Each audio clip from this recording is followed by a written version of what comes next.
Late Night Grin. Also, what does that name mean?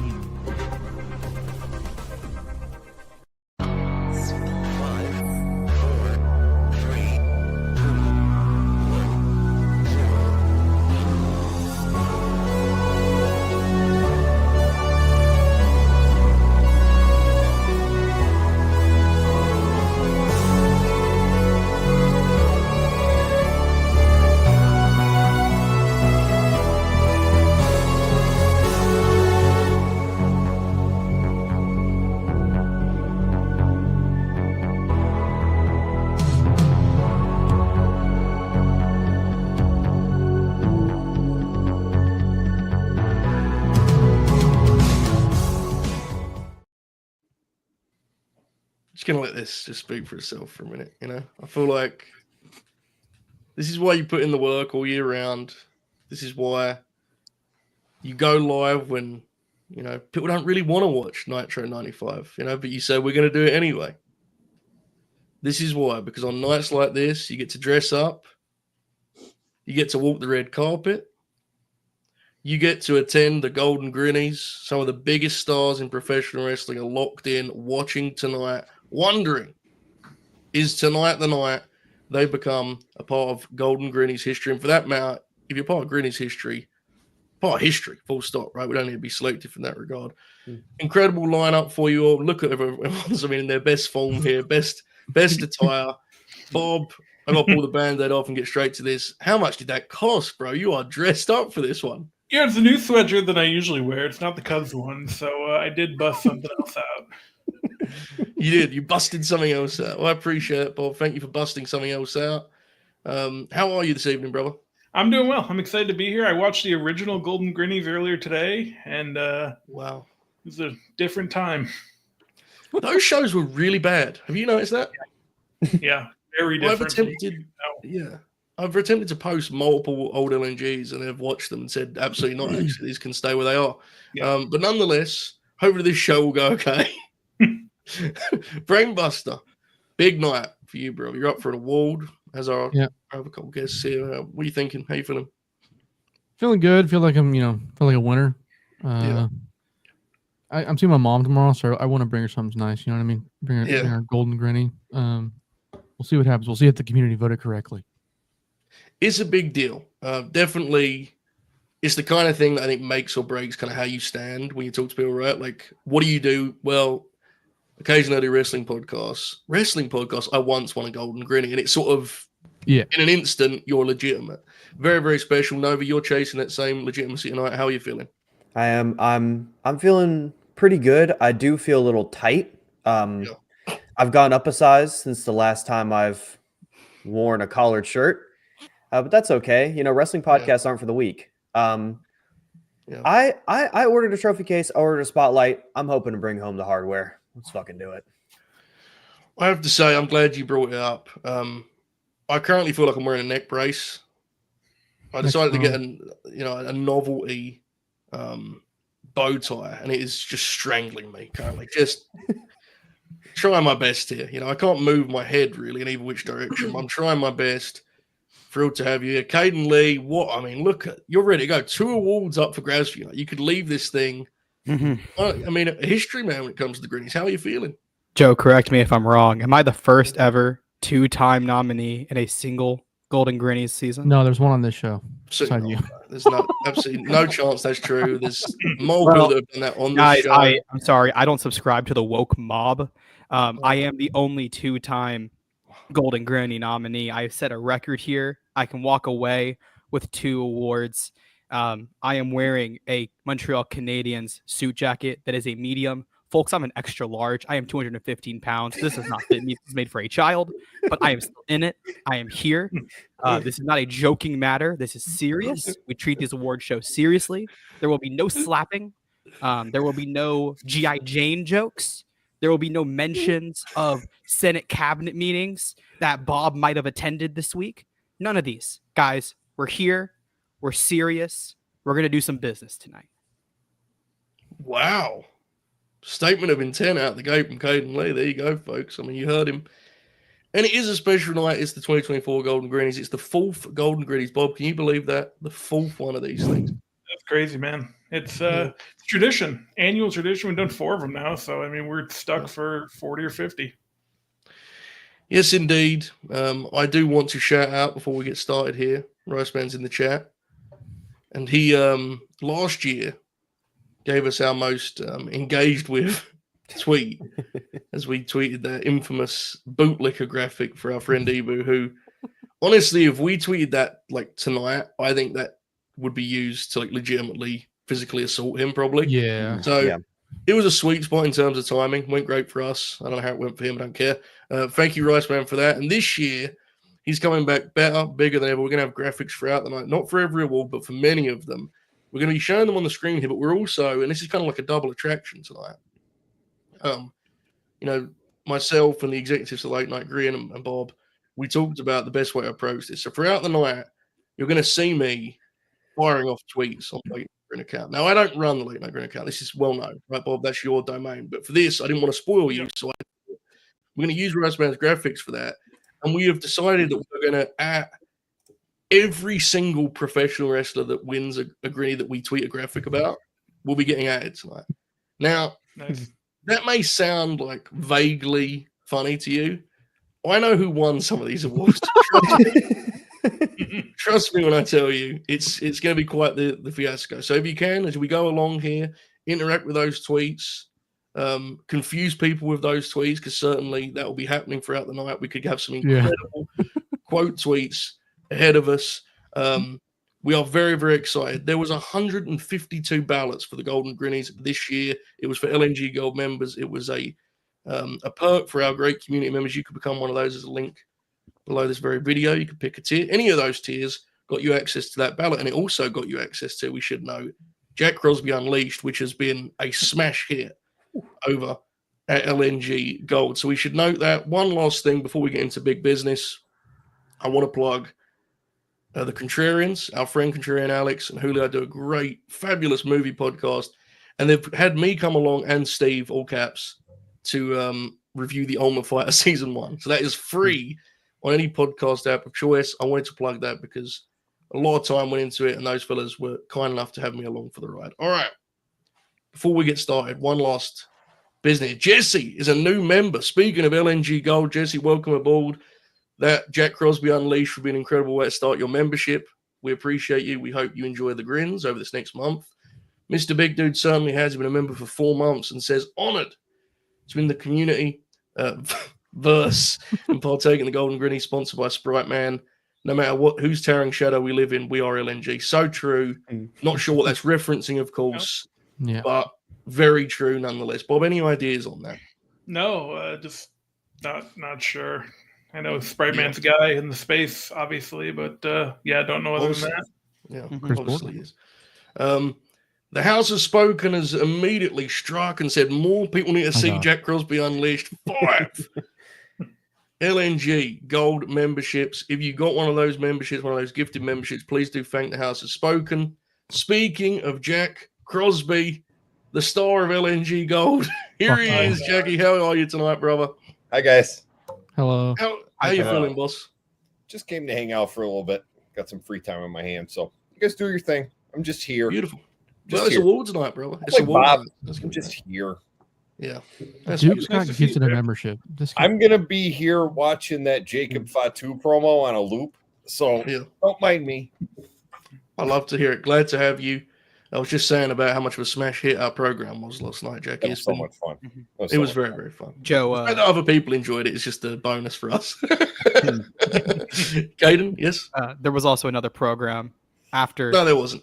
What? No, there was nothing else on the Relight the Fuse took place after. Please go back, watch the program. It was basically a 2-hour podcast. Myself, Novi, Marcus, and Chuck. It was a good time. We watched AEW Dark episodes 2 and 3. But we didn't really talk about the wrestling. We talked about other wrestling. We didn't much watch it either. Once Joe told me last night that you guys didn't believe that Bailey and Eva Marie actually happened, You kids can fuck right off. I was not the person who believed. I fully believe. I'd like to let it know that I did watch the match last night. Bob, did you know Joe and I had a conversation last night about Eva Marie and Bailey? No, that ruled. Yeah, that's what you get as a gold member, folks. Speaking of such, Mikey has been a member for 4 months. Incredible to see these notifications coming. I hope you've enjoyed it, brother. We appreciate the support. Okay, actual last thing, because Ray asked. I forgot to do what to do with the like button. Can someone on the panel help me out? Bob, this feels like your domain. Go for it. Yeah, so if you're enjoying the show, you just go ahead and smash that like button. It's the first time, so everyone's good to do it right now.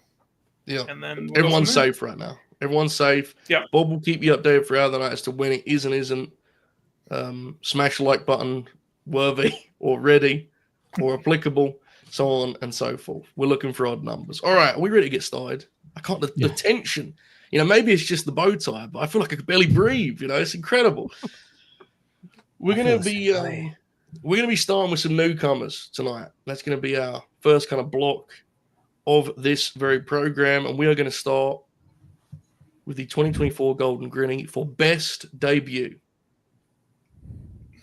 And the nominees are Julia, Jacob Fatu, Mercedes Monet, MVP, and our beloved Wyatt 6. Some big-time debuts, some memorable moments, but the votes are in. In at third, with 13.8% of the votes, is the aforementioned Wyatt 6. What? Agreed. In at 2, with 23.7% of the votes, he is MVP, who emerged AEW Grand Slam. And the winner, with 36.2% of the votes, Jacob Fatu takes it. He is our first Golden Grinnie winner of the night. Best debut, the Bloodlines Enforcer takes it, folks. Jacob Fatu. There we go. There we go. Bro. Big business. That entire time, somebody was breathing so heavily into their mic. Caden Lee is fucking killing. Caden Lee has the microphone like in his throat, basically. He's chewing away. That was incredible. That was definitely not me because I did not breathe a single time while Joe said that. It's so close. It's too close, right? It has to be Caden Lee. I didn't breathe. I wasn't breathing. I don't believe you. Well, either that way, shit was so funny. Look at this, baby.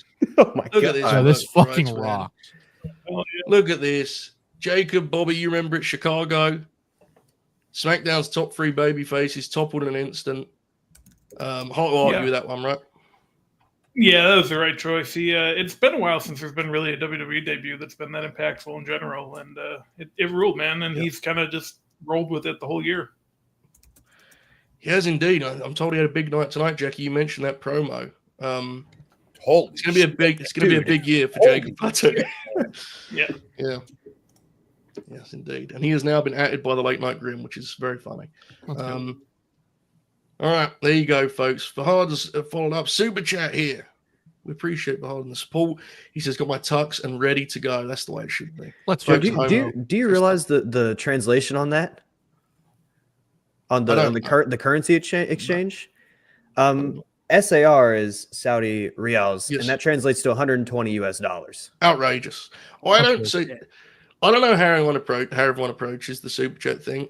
I don't like doing the money readout because it feels weird to me. But it is very much appreciated. You know, I didn't even think of this last night. So, how much do I get paid for last night's show? It's interesting. So Bob is going to have a meeting with you about that in the coming weeks, actually. If it was so popular, and if we're going to tell people it's popular, and I saw these things pop up last night. I saw them. Yeah. How much do I get? Yeah. Yes, Bob's got the numbers on that, Bob, right? Yeah, we'll go over that. We'll go. He's gonna have a PowerPoint for you. Again, I want to stress because the excessive breathing of Caden Lee and many things happened. Congratulations to Jacob Fatu. Big moment for him. First Golden Grinnie. Probably the biggest thing he's achieved in last year, right? Surely. I mean, it's got to be true. Yeah. Got to be close, right? All right. Beautiful stuff. Speaking of newcomers, wrestling's one thing, but LNG's far more important, let's be honest. Let's pull the Band-Aid off this deal. Let's just get to it. Let's do this thing. We have been very lucky this year to have some new faces on the late night Grin. They have been wonderful. An incredible selection of nominees. It is, of course, LNG Rookie of the Year. Now, this award has existed once in the past. It was 2022. And Manny the Hooper won that award. And look at all the things he's gone on to since then. He's become a Republican. So much has happened. And we bring it back here for 2024, which we presume will be the last time this award will ever, because there will be new faces coming in and out. But let's be honest, we're never going to have a lineup like this again. We have to be real. Of course, the nominees are Brainbuster, Charlie of Great Britain, who I believe is in the chat. Chuck, we love you. Caden Lee, Marcus, and Novi. The votes are in. With 19.9%, in at third is Novi. At two, with 28.5% of the votes, is Charlie of Great Britain. And with 30.5% of the votes, the Golden Grinnie for LNG Rookie of the Year goes to Brainbuster. He's done it, folks. That's He fucking arrived wild. in late September. He's been the wild man of this brand since. Big business, Brainbuster. You did it, brother. Congratulations. I manifested this. I dreamed about this. Yes. Quite frankly, I deserve this, guys. You deserve it. Look Thank at you. this. Look at this. Oh, baby. Holy shit. Let's fucking go. Let's go. Holy shit. Let's go. But legitimately, for a second, thanks, guys. That's pretty sick. I appreciate you guys. Thank you. It is well deserved. We do have to stress what an incredible, all five, just Yes. wonderful. Obviously, I'm joined by three of you here, but wouldn't super have been thankful to possible have you all on board. without it might have my been. You fellow might have young won guns. you might have won by further distance. Yeah, true, I guess. But either way, shout out, obviously, no being at third. How you feeling, brother? You know, when you go to the Olympics, you don't Yeah. cry you didn't get gold. You don't cry you didn't get silver. So You're okay. happy you take home bronze and you wear that medal proud. Thank you, everybody. No, That's you're, very. you're kind of mad. No, you're kind Yeah, of mad. he's definitely mad. Yeah. Kind of mad. I didn't want to talk about it. Yeah, Let's man. just be Generation. I formal hate here. generation. Let's be fucking formal here. There's no need. Now, we do have to thank, again, Chuck and Marcus, awesome. Love them both. Yeah. Wrestle Purist stars. Caden Lee, though, and I can sense this in your demeanor, you're not rattled by this because you've got another award you're still chasing here tonight, correct? I do have another award I'm going for. It's what I put all my hopes into. All of my billboards around Los Angeles, California, they were all vote Caden for this award. I'm sure we'll get to it soon. We also did the Caden Lee camp, did campaign for Brainbuster. Going to peel back the curtain here. I fully do not believe I was the best debut of the year. I thought Brainbuster was. So I have a moral compass, and I said I need to go with my heart's desire, and I voted for my good friend Brainbuster. Wow. He kind of like subtly like took credit for your win there, Buster. You shouldn't. Yeah. I'm not surprised about Caden being a piece of shit. Let's be honest here, guys. Yeah. It's kind of something he does pretty often. Fair. He voted like that way. I'm wearing the red tie. Incredible thing to say after he said I voted for Brainbuster. All right. Can't all be winners, can they, I suppose? All right, here we go, folks. Now, when someone makes a debut, when someone arrives on the scene, one of the first things that a poster like Bob is looking for and listening for, more importantly, is how's that theme music sounding? Right? There's nothing funnier than when a debut happens. Lest we forget when Samoa Joe showed up in NXT and had that disco track blaring out at Full Sail Universe. I mean, it's a classic thing in wrestling. We love it.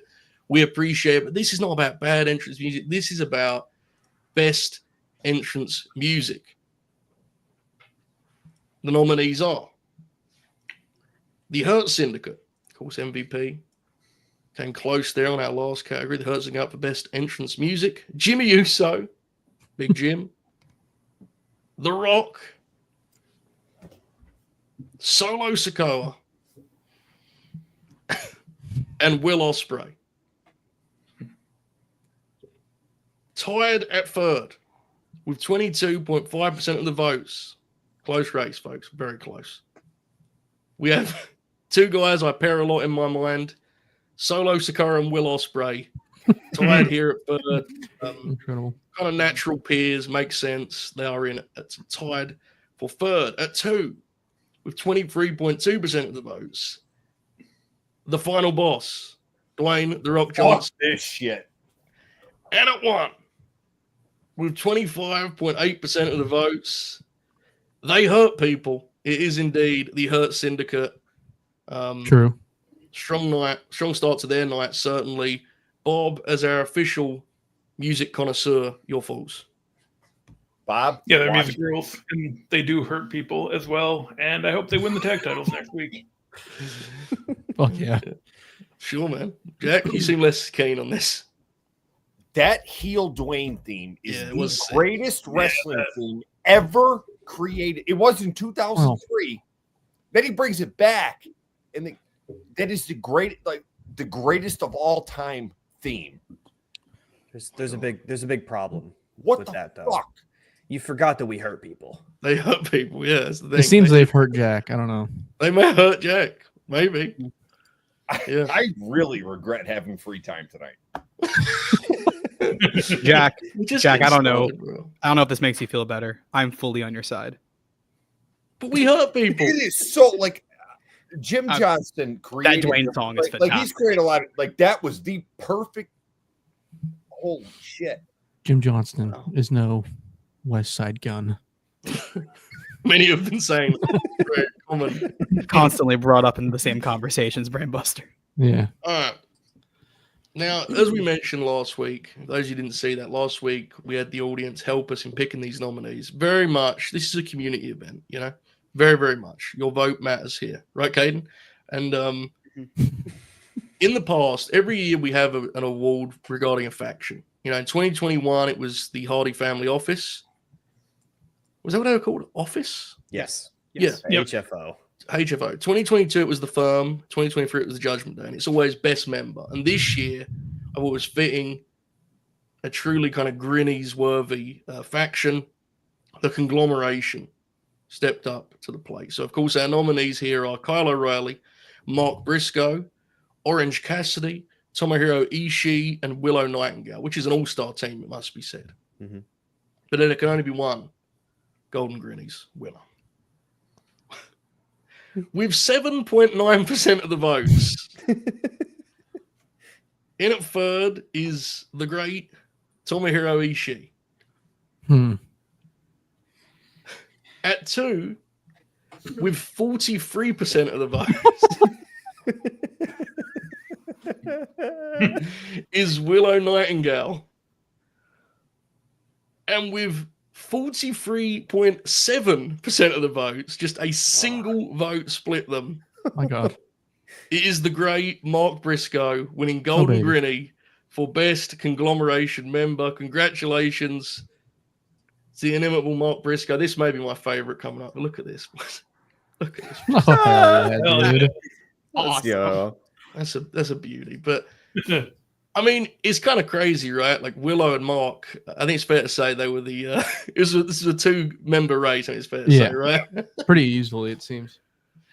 In fact, I'm not going to do this the rest of the night. I'm not trying to be an arsehole, I have to say it. 152 ballots. Orange Cassidy received just 2 votes on this entire process. If you voted for Orange Cassidy, please write it in the chat. I would like to know who. Yeah, I would genuinely like to know. Not because Orange Cassidy sucks, it's just kind of wild, right? Like, yeah. Two votes, dude. Yeah. Pretty well. Yeah, so congratulations to Mark Briscoe.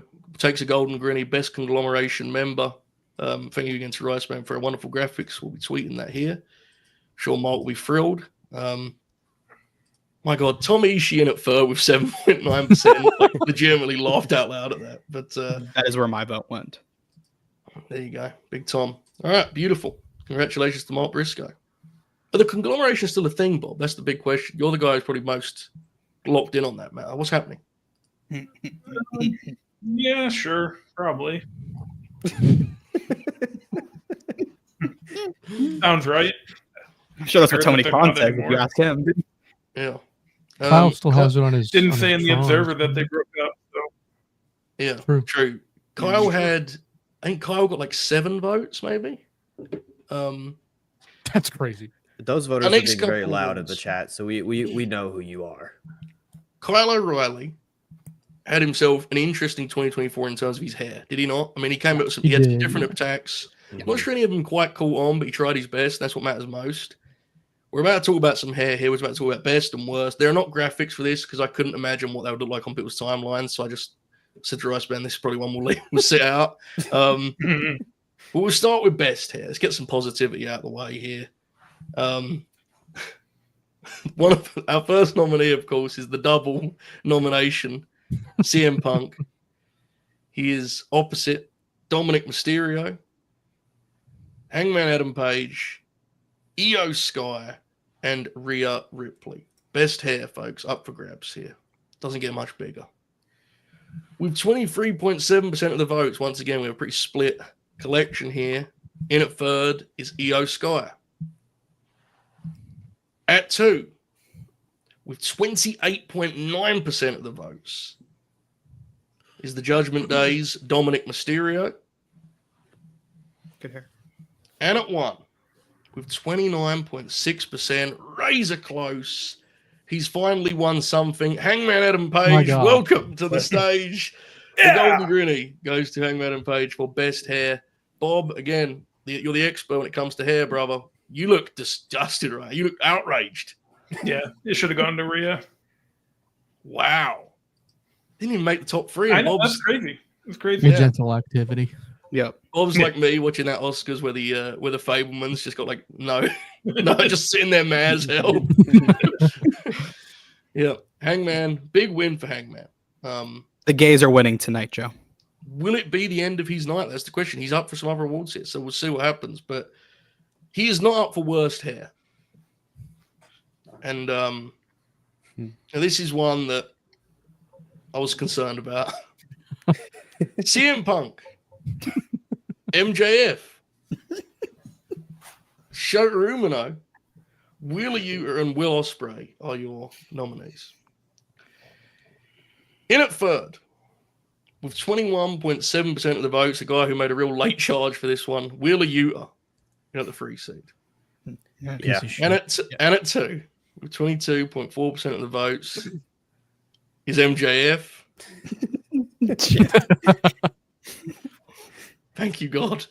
And at 1, with 25% of the votes, Shota Umino takes it. This Correct. was one you guys got very passionate about last week. Buster, I think it was you who declared they can't even use his render anymore. What was this? Yeah, they law? don't use new renders of Shota. They just use renders from like pre G1 2024 or some shit. Wow. Do you think Ghetto's just mad as hell about this dude's hair? Just outraged. It's gonna roll whenever y'all tag him in this. Or no, there's no graphics. This is no graphics. Yeah, good, because Shota would have fucking quoted them and been like, "Willie, guys, this really hurt my feelings." Pussy. Whoa! What the fuck was that, bro? Do you want me to take the Golden Grinny away from you, son? He fucking posted on his Instagram story about how much words hurt because he shit in the fucking main event of wrestling. You were doing the sorry little guy voice, but it sounded like you were doing a very different voice. Like it sounded deeply offensive. Deeply offensive. You're the only one that thought that. No, I'm not. Look at everyone's faces. Look at the chat. Fuck, dude. I'll put your Grinny in the mail, Chuck. I apologize. There's a miscount earlier. I got to. Buster, that was worse. That was worse than Nobi's ethnic comment. What do you mean? What are you talking about? I've said some shit here.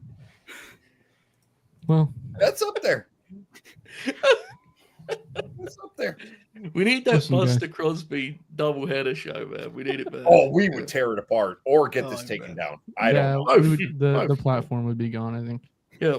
I'd like to note that I wasn't being racist towards Shota Umino. No, you were doing the. I was just saying that he probably has a pretty bitchy voice. Yeah, fair.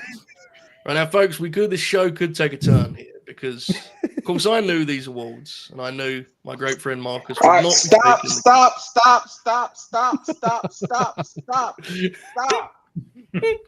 How everybody doing it? We're doing good. Doing good, Marcus. I just wanted to let everybody know that This is the first time many of y'all have seen me wear a collared shirt, and it cost me a whole bunch of money today. I even ironed it, pressed it out, picked out a nice color, little pink, little salmon, whatever it is, nice little thing. Because I figured that Mr. Paywall himself was going to win, being that top 3. But yeah, okay, brother, you gotta take that to the dry cleaners. What dry cleaners? I don't need a dry cleaner. The dry cleaners, my man. Listen, let me tell you something. About 6-7 years ago, probably about 6-7 years ago. Pop, do you have a fucking suit yet?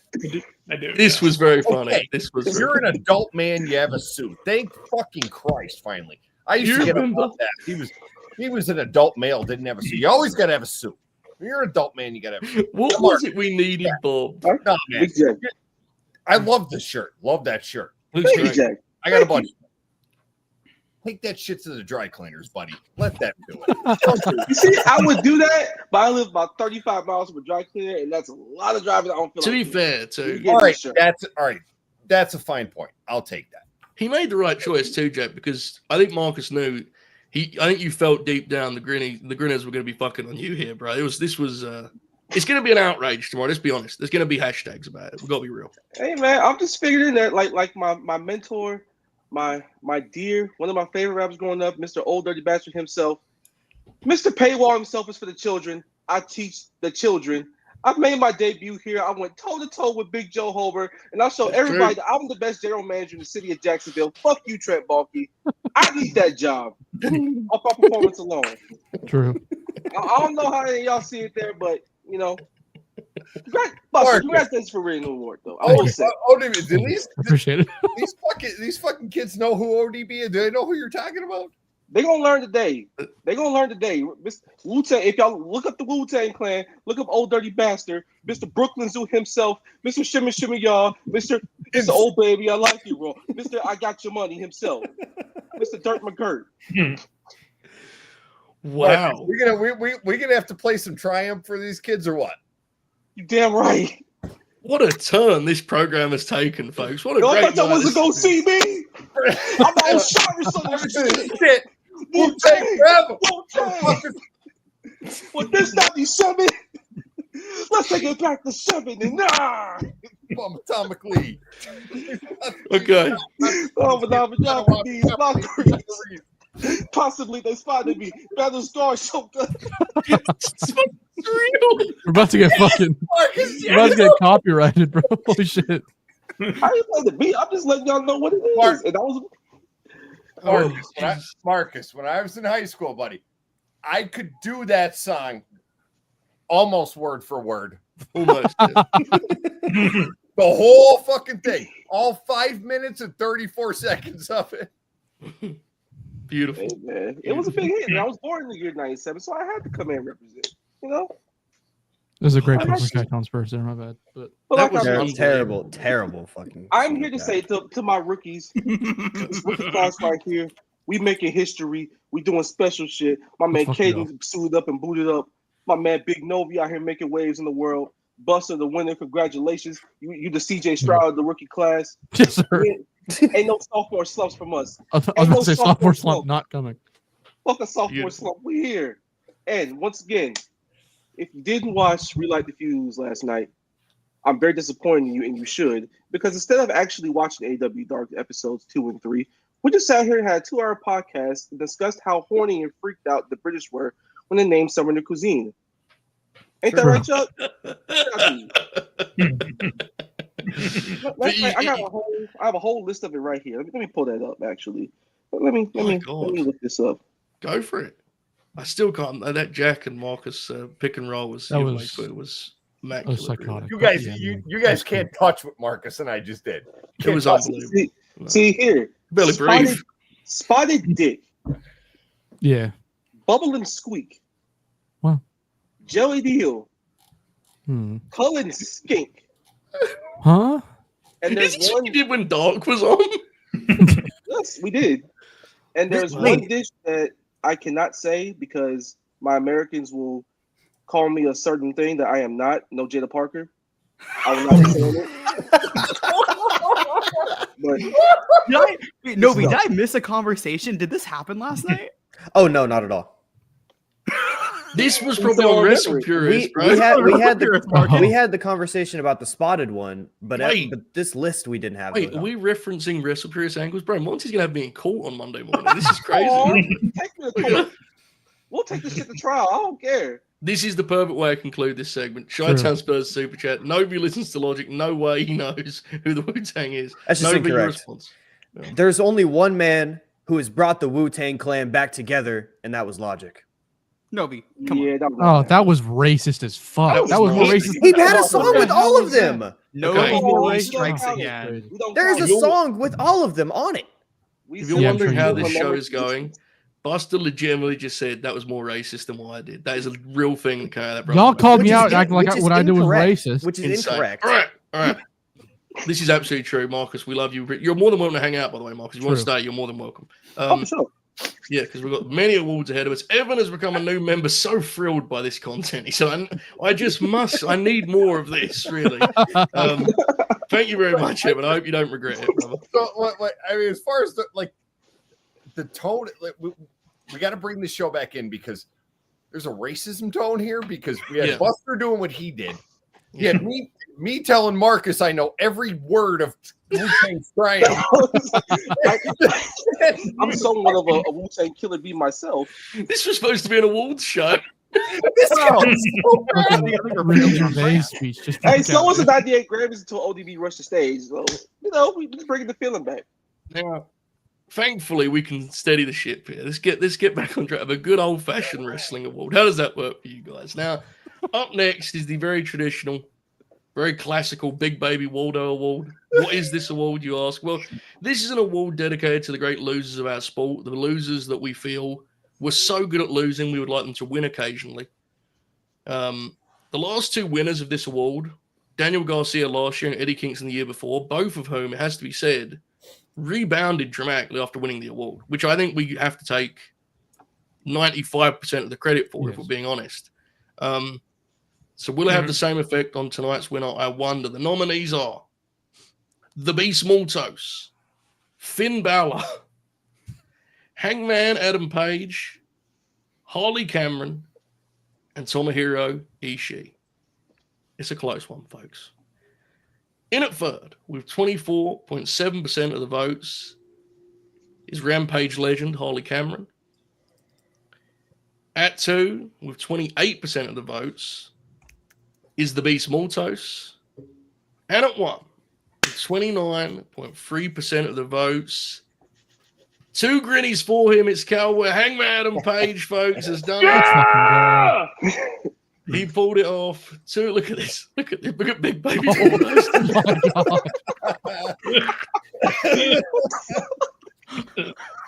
Now, again, if you want to see these graphics, I'm tweeting them throughout the night here. But a big win, Novi, for your brand, of course, Marcus. But Novi, go first, mate. How are you feeling right now? I just feel great, man. I mean, I know we don't win a lot, but it feels good to win sometimes, doesn't it? I mean, my Lord. And the rebound, I'm sensing a world title. I don't know. I'm just talking, just saying things, Marcus, you that rebound, bro. Are you feeling confident about Hangman's 2025 right now? I hope so. But first, we gotta put old Christopher Dales in the dirt tomorrow night. That's what we gotta do. That's what we focused on. We focus one day at a time. We putting that old man out the pasture. Love your CD, but it's time to go. I seen you bleed once in Daly's place. I better see you bleed tomorrow in Cincinnati. That's all I know. I would like to note, I forgot to draft the tweet for this. This is not an agenda thing, but just know that there's not going to be like a wordy sort of tweet for this one. It's just going to say 2 Golden Grinnies for Hangman Adam Page, full caps. We're number one in something. Yeah, there you go. 2 Grin. I mean, that is maybe 2024 was good for Hangman after all, right? Maybe, I guess anything's possible. Silver linings. We got a ways to go. Yeah. All right, beautiful. Congratulations to Hangman. Close race. The Beast Maltos still has some awards left to fight for. He will not be fighting for this one, however, because it is time for our funniest free agent signing. The nominees are Davey Boy Smith Jr., who emerged as a top guy in All Japan Pro Wrestling. Big Triple Crown. The grizzled young veterans who arrived at Wembley for some reason. Camille, who was such a great signing, she appears to have left, maybe. I don't know. Sean Spears, who was returning to a place he'd already been like 10 years earlier. And of course, the infamous Tonga Loa. With 11.8% of the votes, Grit Your Teeth, Grizzled Young Veterans are in at third. With 19.7% of the votes, Cameo is in at 2. Yeah. And no awards for guessing this one, just an award for the man himself. 56.6% of the votes, the Golden Grinny for funniest free agent signing, of course, goes to Tonga Loa, who, listen, God loves a trier, man. You know, remember, it was such a surprise because no one had reported it. No one it was a genuine surprise. Mm-hmm. I have never had a feeling of like, oh shit, what the fuck is this? Like that quick.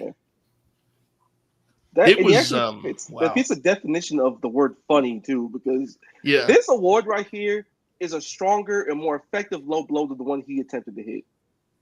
It was crazy, man. He had a run there where he felt like he couldn't do anything right. God bless him. And not to mention, that was around the time where the Jacob stuff started floating around. Mm-hmm. People were like, oh, we're getting Jacob. It's like, you're not Tonga Loa. But hey, like Jacob said, we just getting started. He's so money, bro. Here's the thing. Amazing. Tonga Loa, you know, we say funniest, but I want to be clear. I'm laughing with Tonga Loa because here's why. He got himself in the fucking bloodline after... Buddy. Dude, exactly. I'm not going to laugh at him so much. Come on now. In 20 years, when he's there at WrestleCon, he'll be signing Bullet Club and Bloodline. 8x10s. Yeah. But he's living the dream. He's with his family. He's laughing to the bank. He's in the company when it's at its hottest in freaking I don't know when. Yep. He's involved in the biggest story in the entire company. Like, he won. Yeah. And we say all this.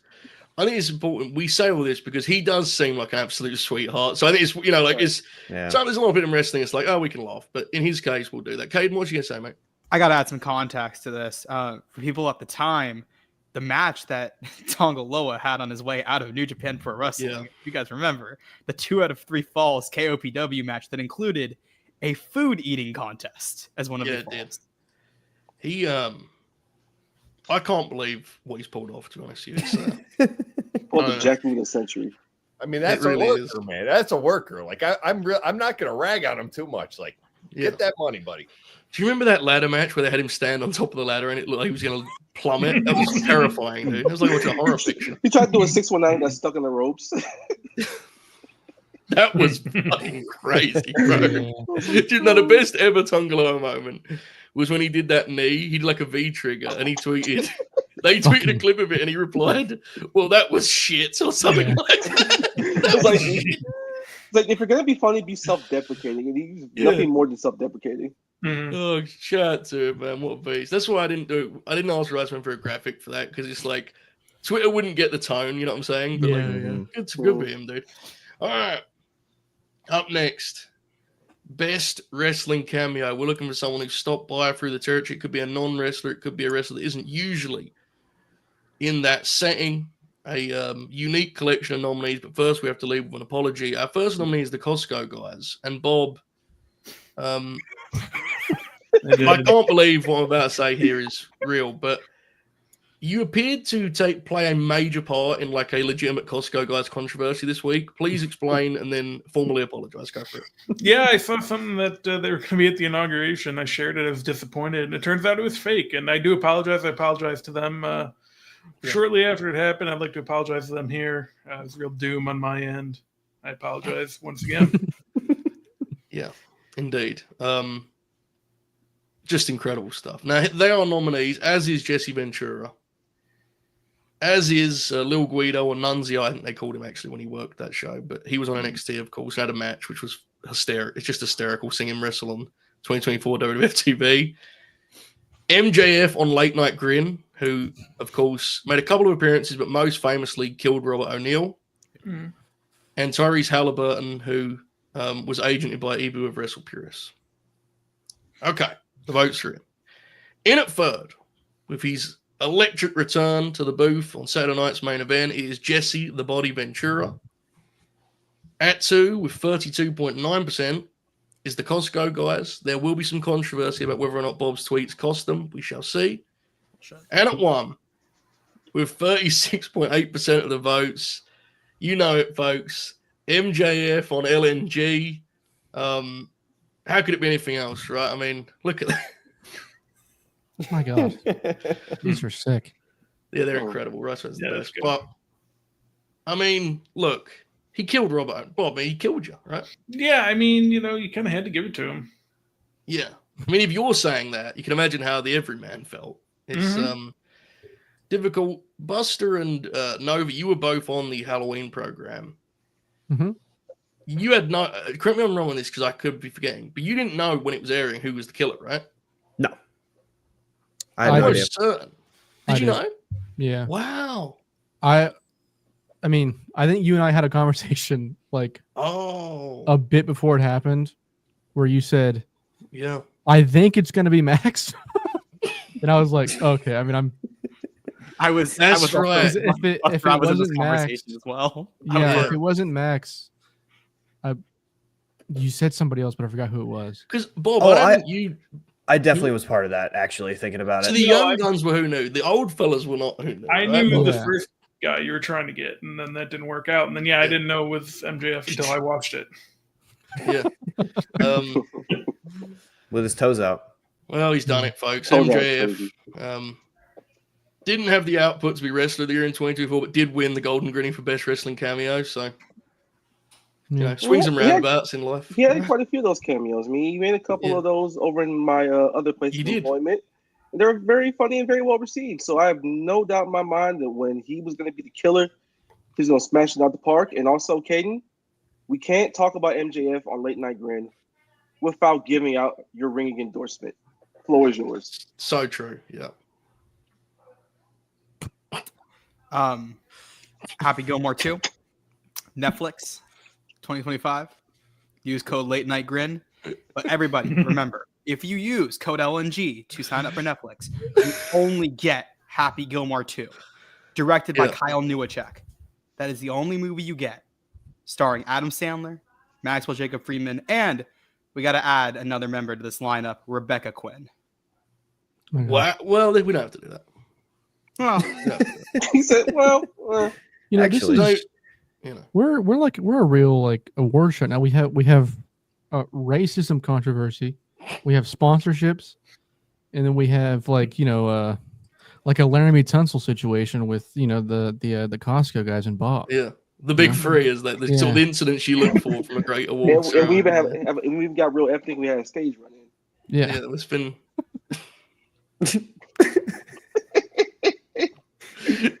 I wouldn't have it any other way, really. It feels like a late night Grin show, doesn't it? We're channeling the Grammys, some Oscars controversies, the Source Awards, the BET Awards, everything. We got it all. When's Bob doing a musical performance? Give it time. Anything's possible. Anything's possible. All right, this next one is a new award, brand new award.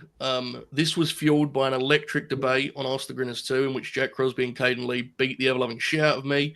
It is the Prospect of the Year award.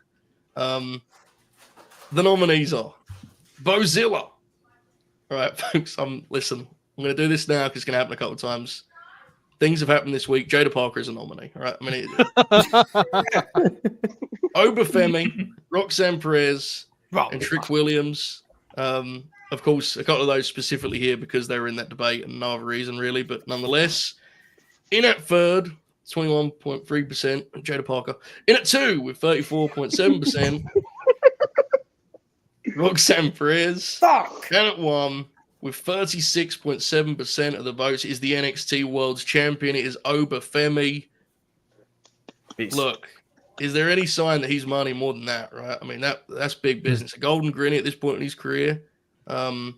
Jack, you're very, very aggressive when it comes to who is and who isn't a prospect. You're false. I'm fine with this. Good. He's like real zen about it now. Yeah, good. No issues. I don't want to rekindle arguments, but last night you did poke a hole in your own argument, Jack. Uh-oh. We're- We restarted. I'm just saying because you in the original argument you said that NXT is not the third brand. And then last night you said that it is the third brand. So I'm just saying. That's pretty sick, actually. I'm just saying. I digest these things. I know these things. That's why I'm Rookie of the Year. What's the Jack? What's the Bob Now, Arum now. thing? Yesterday I was lying. Today I'm telling the truth. Normalize changing of opinions from a day-to-day basis. I Yeah. might have a different opinion in 10 seconds, let These alone things happen, yeah. 10 hours. Yeah, I would. Caden, are you still aggressive about the prospect? Because Jack's mellowed. He's just enjoying his life. How do you feel, Caden? So, look, I still don't. Roxanne Perez You'll get it out. seemingly been called up to the main roster, no longer a prospect. I think we can all set Wasn't this. before. I mean, yes, she was not up before. I agree with you, Jack. But I think we can at least settle this debate. Obafemi, I can say. Obafemi through 2024, I do believe was a prospect. I'm okay with this. Okay. When did Obafemi win the world title? 2 He weeks won the ago. world title January, what was it, 4th? All right. Yes. 7th? It was on. It was New Year's Tokyo Eve. Dome? It was January 7th. I'm going to I'm say, just saying, it was my one birthday. of your main points was that if you win a world title, you're not a prospect anymore. Yeah, so he ain't gonna win it 2 years in a row, I guess. Exactly, Obafemi is no longer. Well, he's also been nominated. I think once you win the award, you cannot be a nominee. If you guys watch racing, if you win F2, you can't stay in F2. Oh, jeez. oh, no. The NXT Championship is not a world title. Because it's Right, because it wasn't the third main brand a couple months ago, but now it is. Yeah. Can we stop, please? Yeah, let's. Trick Williams Yeah, got all 2 over votes, the- by the way. Shout out to Trick. Yeah. There you go. Oh, what was that? Bob just sighed at the sound of Trick Williams. He said, "Oh, Oh, we ain't fucking with Trick Willie style? No, I think he's good. He's better as a challenger than a champion, I think. Both his title reigns, and it's not his fault. Like, the men's division sucks, but Shades of that Jesse is a real Williams. thing." Oh, Like yeah. the lineup that he's had to wrestle has been terrible. yeah. Like, I thought the Dragunov match in February or whatever it Yeah. was never ruled, but yeah, everything since then was like, that's not his fault. They wrestled Rich Allen and shit. All right, here we go. Up next, we have comeback of the year. Late Night Grin made a big comeback this year. They should have won this in my view, but they were not elected as a nominee. This is an award I said that. I forget, dude. I don't know what's going on. We exclusively brought this award, made it a thing because we wanted Samoa Joe to win a Golden Grinnie. He did in 2022. But this year's nominees are the phenomenal AJ Styles, who of course rebounded with a summer of form that I think may kind of go down as his last stand. CM Punk, who is going to be nominated for this for every year because he just returns from absences at different times. Mercedes Moné, who returned to professional wrestling at Big Business. Nigel McGuinness, who made that walk at Wembley Stadium, wrestled a couple matches to boot. And, of course, Dwayne "The Rock" Johnson. That's a serious selection of nominees. And the votes are in. With 17.1% of the vote, CM Punk is in at 3. At 2, with 25.7%, Nigel McGuinness. And at 1, with 36.2% of the votes, you guessed it, folks, it's the final boss. The Rock has claimed a Golden Grinnie. What a night. What an occasion. I'm not sure he'll ever win an Oscar, but does it really matter at this point? Here he is.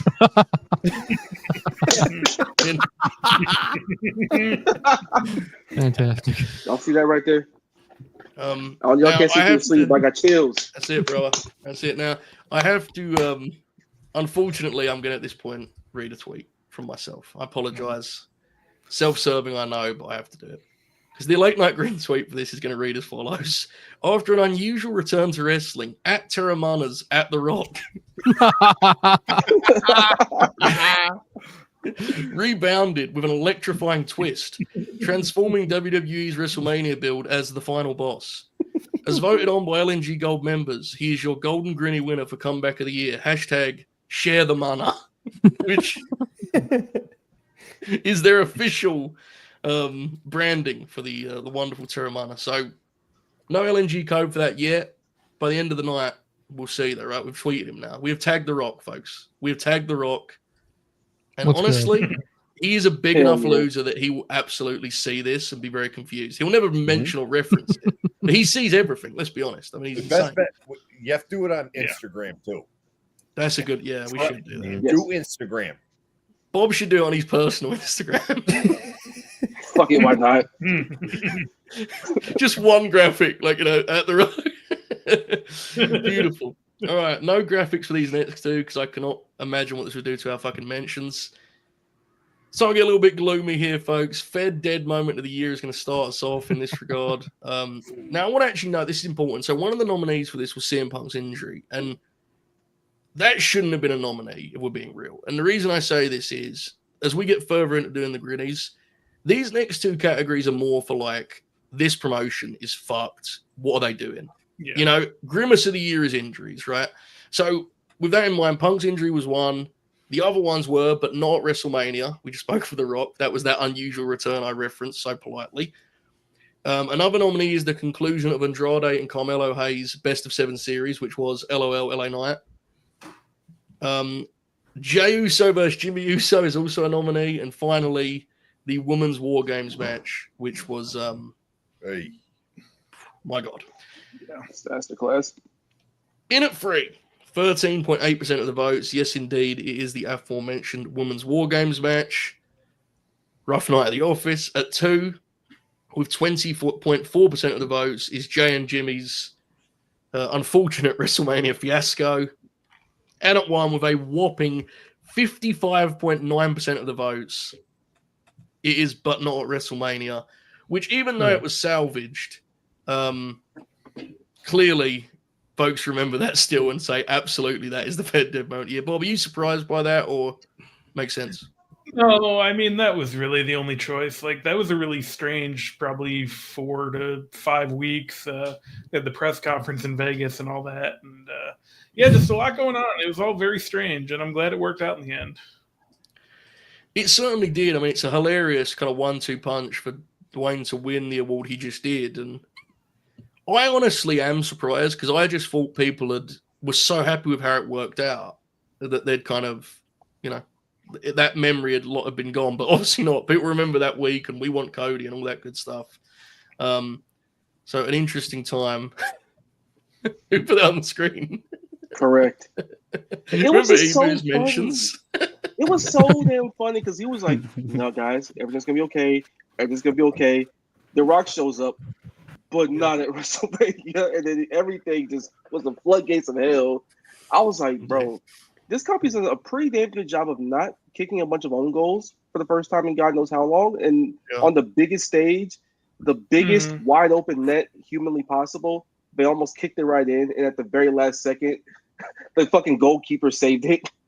And let's be honest, we've learned what, 10% of the truth with that deal, if we're being honest. I mean, that's going to be the build to WrestleMania 40 will be a book one day, I'm pretty sure. I mean, we'll never know. Like that documentary they put out was a load of bullshit.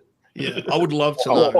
Start to finish. Like we'll never know what happened there. I mean, if we're being honest, our only chance of getting anything close to the truth is Seth, because Cody is never going to, Cody, The Rock, you know what I'm saying? Like, those guys ain't going to give you any insight. So, yeah, we'll see. But I have to be honest, I mentioned last week, for a couple of years, that was a WWF exclusive.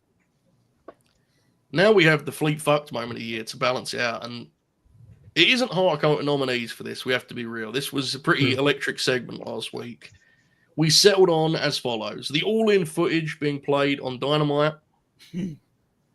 Billy Gunn versus Jay White. Britt Baker versus Mercedes Moné. The Death Riders angle and the Learning Tree. That is a crazy collection right there, dude. All-star lineup of fucking shitters. Good God. Dude, Jesus crazy Christ. lineup. You know it's bad when I don't remember what I voted for, and I think I could have voted for any of these options. Yeah. No, I mean, I know this should be a runaway in my opinion. Yeah. Interesting. All right, well, to see. In at third, with 21.1% of the votes, is the Death Riders angle. Yeah. Okay. At 2, with 24.3%, Billy Gunn versus Jay White. Okay. And at 1, 38.2, the all-in footage Yeah. airing on that. Yeah, Yeah. that Why was would a you prove him right? that like, was a night, bro. Why That would was you? That was funny. It was if it was just the way they presented it was like this. You know what I'm saying? Like the way they advertised it, and Yeah. After very Punk had- WCW. after Punk had sat with Ariel and said everything that happened in that video, you're like, well, guess what? We're It going to just air wasn't the video. honestly, Jay. Even more than that, it wasn't exciting. Even was it? Nothing happened. It wasn't even So Yeah. I don't know. Joe, do you mind if I peel the curtains back on something? Sure.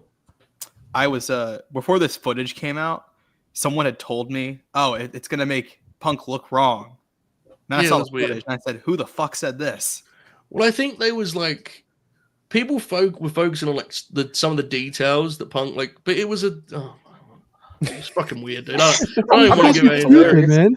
I It's thought it was dumb. hilarious. I can't even I lie. immediately got on Twitter and I was like, "What the fuck are they doing?" And then people got my mentions. Homie, you It was fat very bitch. strange. You know, Yeah, it was what- very strange. Like, there How were am I so many- wrong here? There were so many layers to this, and then you're trying to get Jack Perry over at the same time. He It was still hasn't worked. dork. I just wouldn't. I never got what was going to be achieved by it. I was ashamed. That was Oh hilarious. I my was like, god! fuck Oh my god! Oh, yeah. Bro, I fucking peered down and I Oracle saw with the Oracle in this goddamn tie. Hello, Oracle. He got time. Let's go. Huh? We locked in. How are you tonight? I heard it was a Doing tie great. event, so I figured I'd put one on. Yeah. I figured I'd dress up for this occasion. I'm drinking a Sprite to our friend Sprite Man. Give a shout out to him. Yep. Sure. You look great. You look Foley on Raw. You look great. Thank you. Yeah. Beautiful. I've been, I've been watching the show for the last 30 or 40 minutes. I've been doing a great job. Lots of racism and The late night Nuremberg Grinnies. All right, let's just move along here best we can. In the last 20 minutes of this show, we almost relitigated Prospect and CM Punk leaving AEW, which has been a real banner night here, but we're trying our best. And up next, we have one that I would never tweet a graphic of, because could you imagine this hitting people's timelines? We have the most tolerable non-American up next. I wish that was graphic. So, our nominees are Drew McIntyre, Hechicero, Io Sky, Kevin Owens, and Stephanie Bakir. All very good wrestlers. Again, I stress I'm innocent on this one. I am a non-American. Blame confirmed. Shoot, I think this was his idea, right, Bob? This was Shoot's idea, wasn't it? Yeah. Yeah. At 3, with 17.1% of the votes, he is Kevin Owens. At 2, 27.6%, very impressive number for Hechicero. But at 1, taking the Golden Grinnie for most tolerable non-American with 34.2% of the votes, Io Sky adds herself to the Grinnies history book. She's very tolerable, I must say. Yeah. Very tolerable. Quite good, I'd even go as far as say. Quite good. Big fan. Some good wrestlers up for that one. Bob, I think this has been a good show. Would you agree? I would agree, yeah. What would you, if someone watching this said, I agree, I think it's a good show, what would you suggest they do to kind of, show that, signal that? Yeah, you go ahead and smash the like button, but if you did it before, don't do it again. But if you didn't do it the first time, you weren't here, whatever, like Oracle, then yeah, go do it again. Yeah. Great Well, I point. was watching on my TV, my smart TV Yeah. pal. Oh, okay. I didn't have any Yeah. have any function to hit a like Dude, button. it blows. That's common. People watch this shit on the TV. That's not just the youth. That's Are what you I aware do. of that? I do Yeah, that. I got a thing the other day that is it 30%? Yeah. That's a very high number. That's That feels alarming. high, yeah. Oracle. I'm pretty sure you can like YouTube videos on the TV. Yeah, you can. Yeah, but it's very fiddly. I'm on Oracle's side. I Yeah, would you never- got to fiddle around with it. You can. It's just I'm not fiddle fucking around with that. Yeah. Fiddle fucking. He's a grown man. He's a grown man, Caden. Look at his You know tie what? on over Fine. there. I'm back Yeah, it I off. got my tie on. Yeah.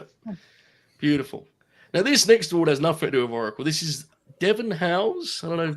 Have we figured it out yet, Oracle? Who is this Devon Hales? I don't know who that guy is. He seems Yeah, like no a little clue. Idiot though. He has an award named after him. It's the Devon Hales C-Show Wrestler of the Year. And we said this last week, and we should do this here so we have a chance to mourn. This could be the awards last year, if we're being honest. The C-Show in wrestling is not really It's not a booming era, but if it is the last one, hopefully we go out swinging. The nominees are the Beast Mortos, Dragon Lee, Javon Evans, Commander, and the Unholy Union. Tied at 2 with 17.1% of the votes. Dragon Lee and Commander both slot in tied as the 2 seed. And no awards for guessing this one. 45.4% of the votes. An easy, a landslide victory. The king of AEW Rampage in its dying months, the Beast Mortos. Congratulations. Very well deserved. Very, very well. Look at this. I think this may be the best of all. Come up here. Look at this, boys. Look at that. What a beauty. There's my beautiful Frank Mortos. Beautiful, beautiful stuff. Now, Oracle, even though you're not Devon Hales and you don't know or like this fella, would you say that's a fair winner of someone who likes C-show wrestling? Of course, yeah, absolutely, absolutely. Yes, indeed. Great. Honestly, like a genuine bright spot. He's one of these guys who, he's just fun to watch. He's a fun 7 minutes. He's on a show where a lot of guys, I feel like we've seen their shtick. When Beast Mortos comes up, I genuinely am happy to watch him wrestle. Like legitimately so. Yeah, it's tremendous. Who did we lose, Jack? Jack. Mm-hmm. Yeah. My beautiful beloved Jack. Oh, he messaged me. We love Jack Crosby. We wish him the best. We hope he enjoyed his time with us here this evening. We hope he has a wonderful weekend. Hopefully we'll be back on soon. And as I said earlier, if you remember, Jack Crosby Unleashed delivered, didn't it, fellas? I mean, you guys saw some of that. I watched the whole thing. It was wonderful. We love Jack. I just want to stress, Jack did not leave because the Beast Mortos won Devon Hales C-show wrestler of the year. He was but we're thrilled he stopped by. All right, congratulations. If me and Jack happen to come back on the show, we might recite the entire Wu-Tang Forever album. There you go. It's something to look forward to. That has to be a paywall exclusive. Of course. They don't probably miss a paywall for nothing here, Joe. Yeah, you know it, brother. Beautiful. Manny said, people watch YouTube on the TV. I thought it was an iPad, phone, or computer thing. It is, but in addition to that, is also a TV show. Mm-hmm. It's in addition, not, It's a crazy world out there, dude. Not true. In addition, not subtraction or division. There you go. Yeah. Or multiplication. Yeah. Max, break it out here on the program. All right. Now, this one's more close to home for the Oracle of Wrestling. Least likely to earn Oracle's respect. Legitimately might be my favorite old name that we have in this program. The nominees are Bruce Pritchard, Gabe Kidd, John Moxley, Kazuchika Okada, and Triple H. All right, here we go. At 3, with 15.1% of the votes, is Gabe Kidd, who Oracle respects so little that he talks about the Eddie Kingston match like it was a sort of Pride FC shoot fight, which I love. He fucking hurt Eddie Kingston. Fuck him. Yeah. That was a weird spot in a terrible match. Like, that was the worst. That match actually sucked. Yeah. Match was awful. It was already going terrible before Eddie Kingston blew his knee out. Shout out Eddie Kingston, by the way. At 2, 25.7% of the votes, the AEW World Champion John Moxley. Moxolini. No. And I like this outcome. At 1, 32.2% of the votes. The Game, Triple H, has claimed it. Least likely to an Oracle respect. Oracle, as your friend, I think this is pretty sharp. What do you think?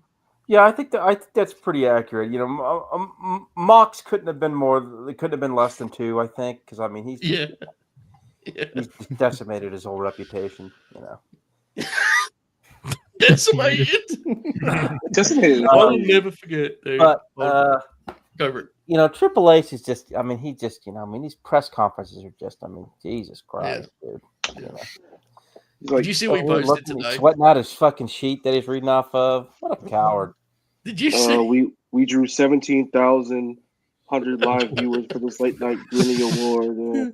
Did you see the video he posted earlier? He posted it was him producing the Bloodline entrance, and of all the wrestlers to post the behind the scenes videos, why would you do Jacob Fatu? He's supposed to do this wild man. It's Triple H. you want to walk up to the camera nice and slow. Jacob's following. I was like, come on, man. What are we doing around here? He's so shameless. Like the Netflix premiere, he hit a big ass curtain. He came out up in the middle of the ring. Fucking Brother. loser. I will never Asked for forget this. when Triple H announced his retirement. We did the Grin that night. And all I said to Oracle was, any thoughts on Triple H?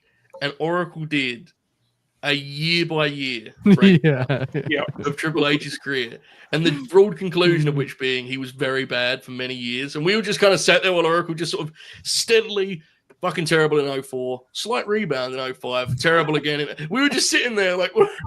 I was there for that. So, That was the really funniest thing I saw was I was on like scrolling through Twitter. I saw a video of someone made like a short video of Shawn and Triple H SummerSlam 02 unsanctioned match. Mm-hmm. Like it's bloody, it's brutal, it's really good. Shawn looks excellent. He's bleeding like a stuffed pig. Yeah. Wins by a jackknife and then gets his ass kicked at the end. And Triple H just walks off smiling. Walks off, kicks the shit out of him. Man. They would try to replicate that match many, many times, Bob, wouldn't they? But yeah, they would. But I want to note this: Bruce Pritchard got the least amount of votes for this award, which feels like the equivalent of him winning like Best Actor or something. That's incredibly impressive. Well, somebody, I forgot who it was. Somebody had a comment saying Oracle should rank all of them. That would be. What do you think, Oracle? Would Bruce be your 5 legitimately? Well, let's go over the 5 again. Yeah, so Bruce, Gabe Kidd, Moxley, Okada, and Triple H. See, I actually think you would respect the game of Okada and what he's been able to do. Well, you know, I respect anybody who gets paid a lot of money to walk over and, you know, withdraw money from the bank. Exactly, yeah. You know, that's the sort of. I think he should be 5. I mean, you know, I respect anybody who goes for a Saturday morning stroll with their dog, but I mean, there's nothing wrong with that. But I would say Okada probably is 5. Yeah, I think that's probably fair. I think Bruce. I mean, Bruce just looks stupid. You know, minus all of his other obvious faults, he just looks like a big fucking idiot. So I mean, that automatically hurts him. What are the other 3? Obviously, Mox and Triple H. Who's the 3rd? Who's the other Gabe Kidd. Oh, he's just a. I can yell and I yell curse words all the time on this show. Yeah, doesn't mean you should be working at the Tokyo Dome. Yeah, but Mox is. It's tough between those 2 for me. I kind of go back and forth. I mean. One, both are fake tough guys. So it's we've seen Mox's track record. We've seen him get choked out by Walgreens employees. You've seen it. This segment of Oracle just reiterating he hates these people. I mean, both are just Yeah. I don't know. I mean, I would. I'm trying to think of I don't think I'd want to do. I think I'd rather do anything than watch a Triple H press conference or a John Moxley match at this point. So, yeah. Well, you don't want to see a guy who obviously has no business qualifications whatsoever read off a piece of paper with his glasses like this under his nose. All right, that works.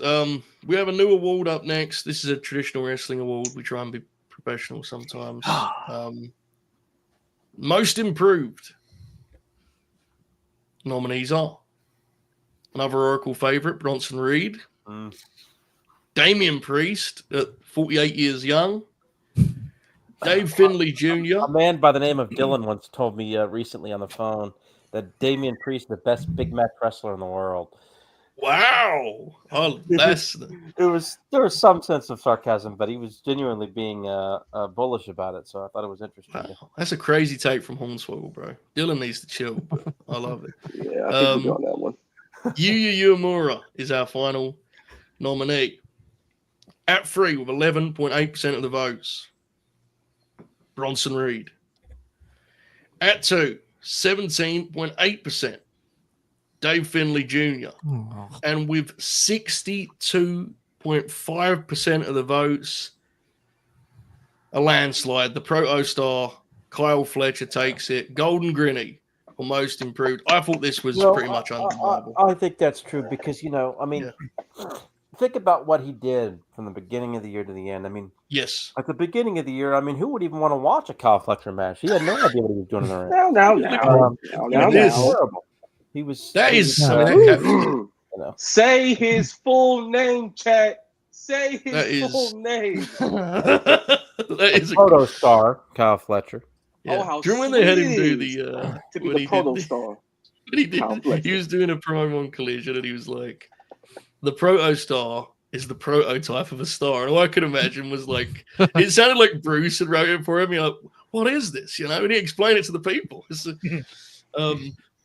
But yeah, my caption from prospect to proto star. Oh baby, that's beautiful, beautiful stuff. Very first most improved award winner in Golden Grinnies history with a new award, of course. So there you go, Kai Fletch. Welcome to the ball game. You've now finally arrived, brother.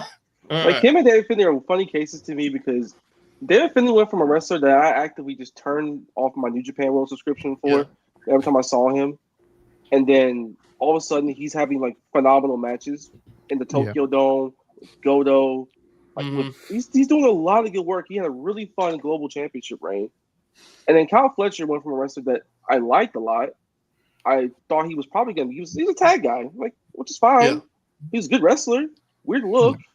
Went through about 100,000 phases, and then all of a sudden it's like, holy shit! I think he should be the world champion at some point.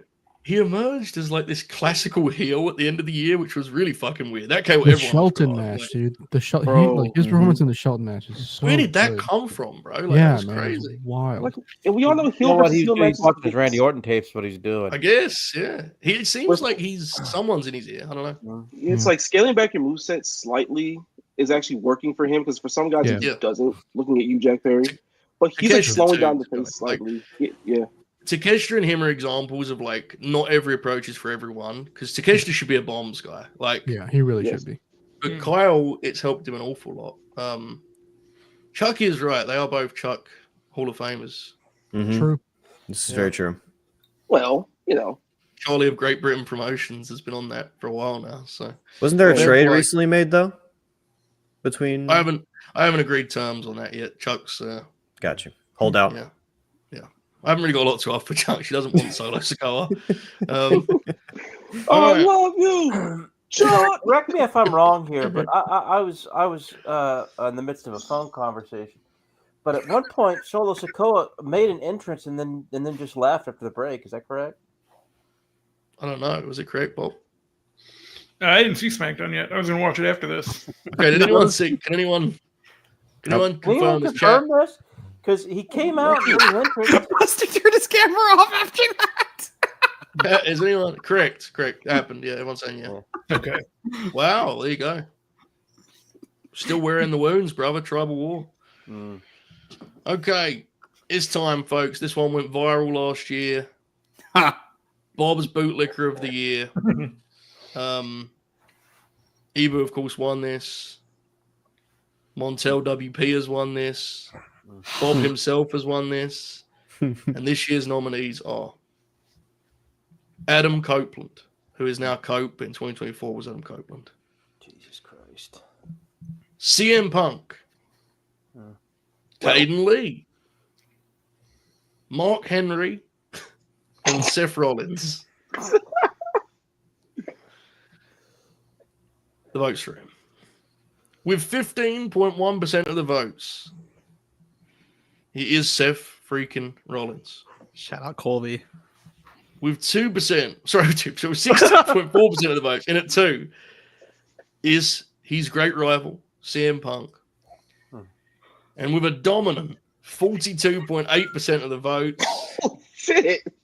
You guessed it, folks, it is the late night grin zone, Caden Lee, claiming Bob's Bootlicker of the year. Now, I want to prepare everyone, get ready for what you're about to see on your screen.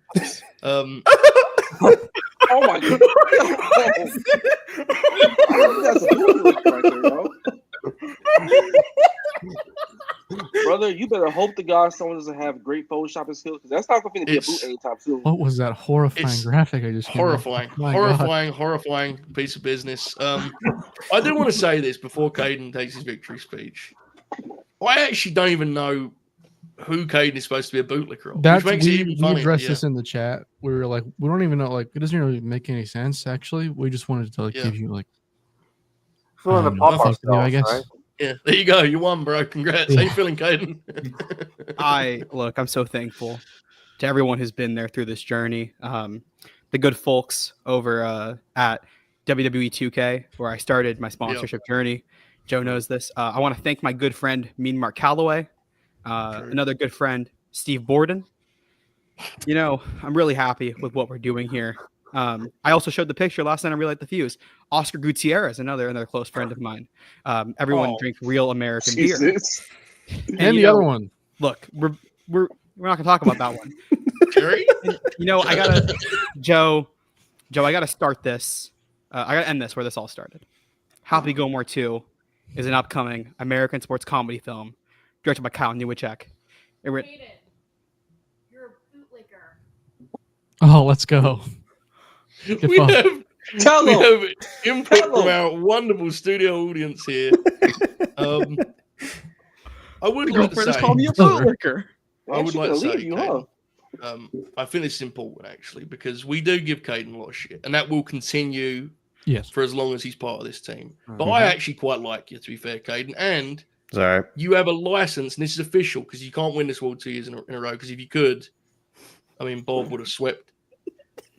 You have permission when it comes to Happy Gilmore, the Netflix presentation, the sequel of one of the greatest comedy pictures in the history of Earth, starring Maxwell Jacob Freeman. You can say whatever you want when it comes to that. So that boot, feel free, lick away, enjoy yourself.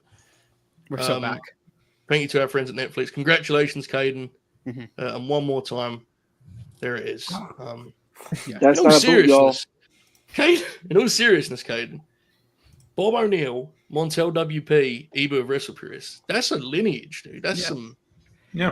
Look, it's stacked. It's a stacked award. You know, some people talk about like the lineage of best actor at the Oscars, best actress. Like there are good lineages, but I think we are creating something special here. Like this is what we do. The stories we tell in the Bob Bootlicker of the Year award. This is what we do, Joe. Indeed, and no one tells better stories than the man that our next award is all about. It is time for Hooper's highlight of the year, Manny the Hooper. And I have to say, and I seriously, when we did this last week and we had to count the nominees for this category, how quickly we had 5 Manny nominees that all thought they could win was staggering. Like just completely ridiculous. It was quicker than Fleet Fucked. And It was much quicker. And there was more in chat, by the way, too. Like, this is just 5. There was more that was listed. Oh, it was unbelievable. We settled on the following nominees. The Cramp, which I tweet a lot, that clip where he just crumbles in his chair. The Hacker, from when he got hacked live on the air, his Instagram account got taken from him. Hooper's House of Horrors, which was the wonderful Halloween production he and Dukes put together for LNG Gold. Manny the Mormon, which is when he extended the show by a full half an hour to tell a tale of that part of his life. And of course, Manny the Pooper, in which he was sort of verbally attacked by a bunch of teenagers while using Not teenagers, like younger, actual right? children, Yeah, like yeah. elementary school children. Yeah. Any of these could win. Incredible selection of nominees, but folks, the votes for him. With 15.9% of the votes, it is the Cramp that brought Manny from sitting in his chair podcasting to laying on his back looking at the lights. At 2, with 25.2%. It is a recent addition to this collection, which is, of course, is the Hacker from the Starcade Grin Along, which literally took over the whole show. And at 1, I think this was inevitable, to be honest. 38.4% of the votes. Manny the Pooper takes it. I'm going to tweet the clip now for anyone who's never seen it. We'll not play it here I've never because seen Manny the Cooper clip. I've never seen it. Oh my god! there you go. It'll be on Never Adelaide stop right it. now. In fact, I wonder if we could just should we do a thing we just watch ourselves? That's a thing we could do, right? I guess We should Fucking do why that, not? I think, Let's actually. just watch it live on the air. Okay, Can you not we'll just do play that. it on the screen? I'm gonna pull the tweet up and do share. Right. to it, Okay. Okay. Because I don't know if I have the actual video, so I'll do that in a second. Bob, Phil did it. Okay. Yeah, this was probably the easiest of the categories to nominate, honestly. We came to this one real quick, and I wish Manny was here. I wish he was here to give a live acceptance. I know he's in the chat, but definitely someone who I always enjoy having on the shows quite a bit. Yeah. That's Hell good. of a guy. Joe, we're losing people at the moment. By the way, we've lost a collared shirt on the left end, and now Caden is now stripping. I've conceded. What's going on? Look, I already guys, won my award, and it's fucking hot in here, brother. So I went through a rough night tonight. I was up for 2 awards and gave a passionate speech. My girlfriend called me a bootlicker, and guys, I was getting a little hot, so I had to take some of these layers off. That was a great comedic bit, I must say. Congratulations on that. Wonderful stuff. Now, so I decided to can you guys hear that okay? Yes. Yeah. treat myself to the movie. Right, stop. So I decided to treat myself to the movies. You know, I never go to the movies, and I decided to go. And I remember talking to Joe about how there's no more movie etiquette, you know.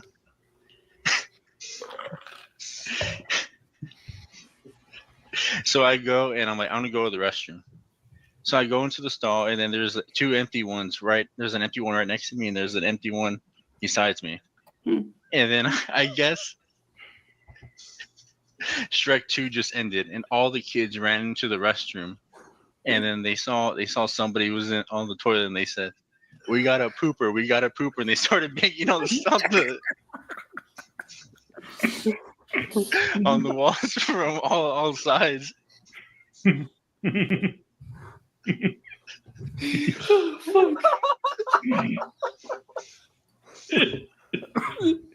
There's more. Would you like to tell the rest, or is that enough? That's fine if that's enough. That's... They kept banging. I was like, "Oh, please leave me alone." Leave me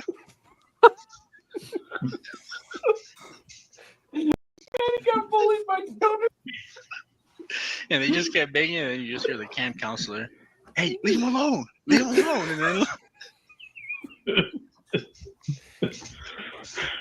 And then like, fuck.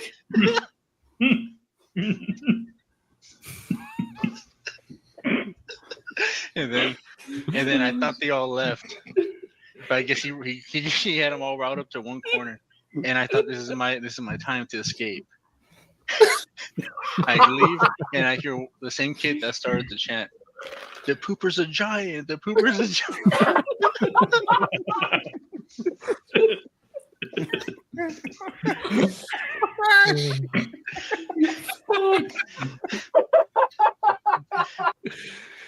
I have to say, it's the one that always gets me for some reason is leave him alone, leave him alone.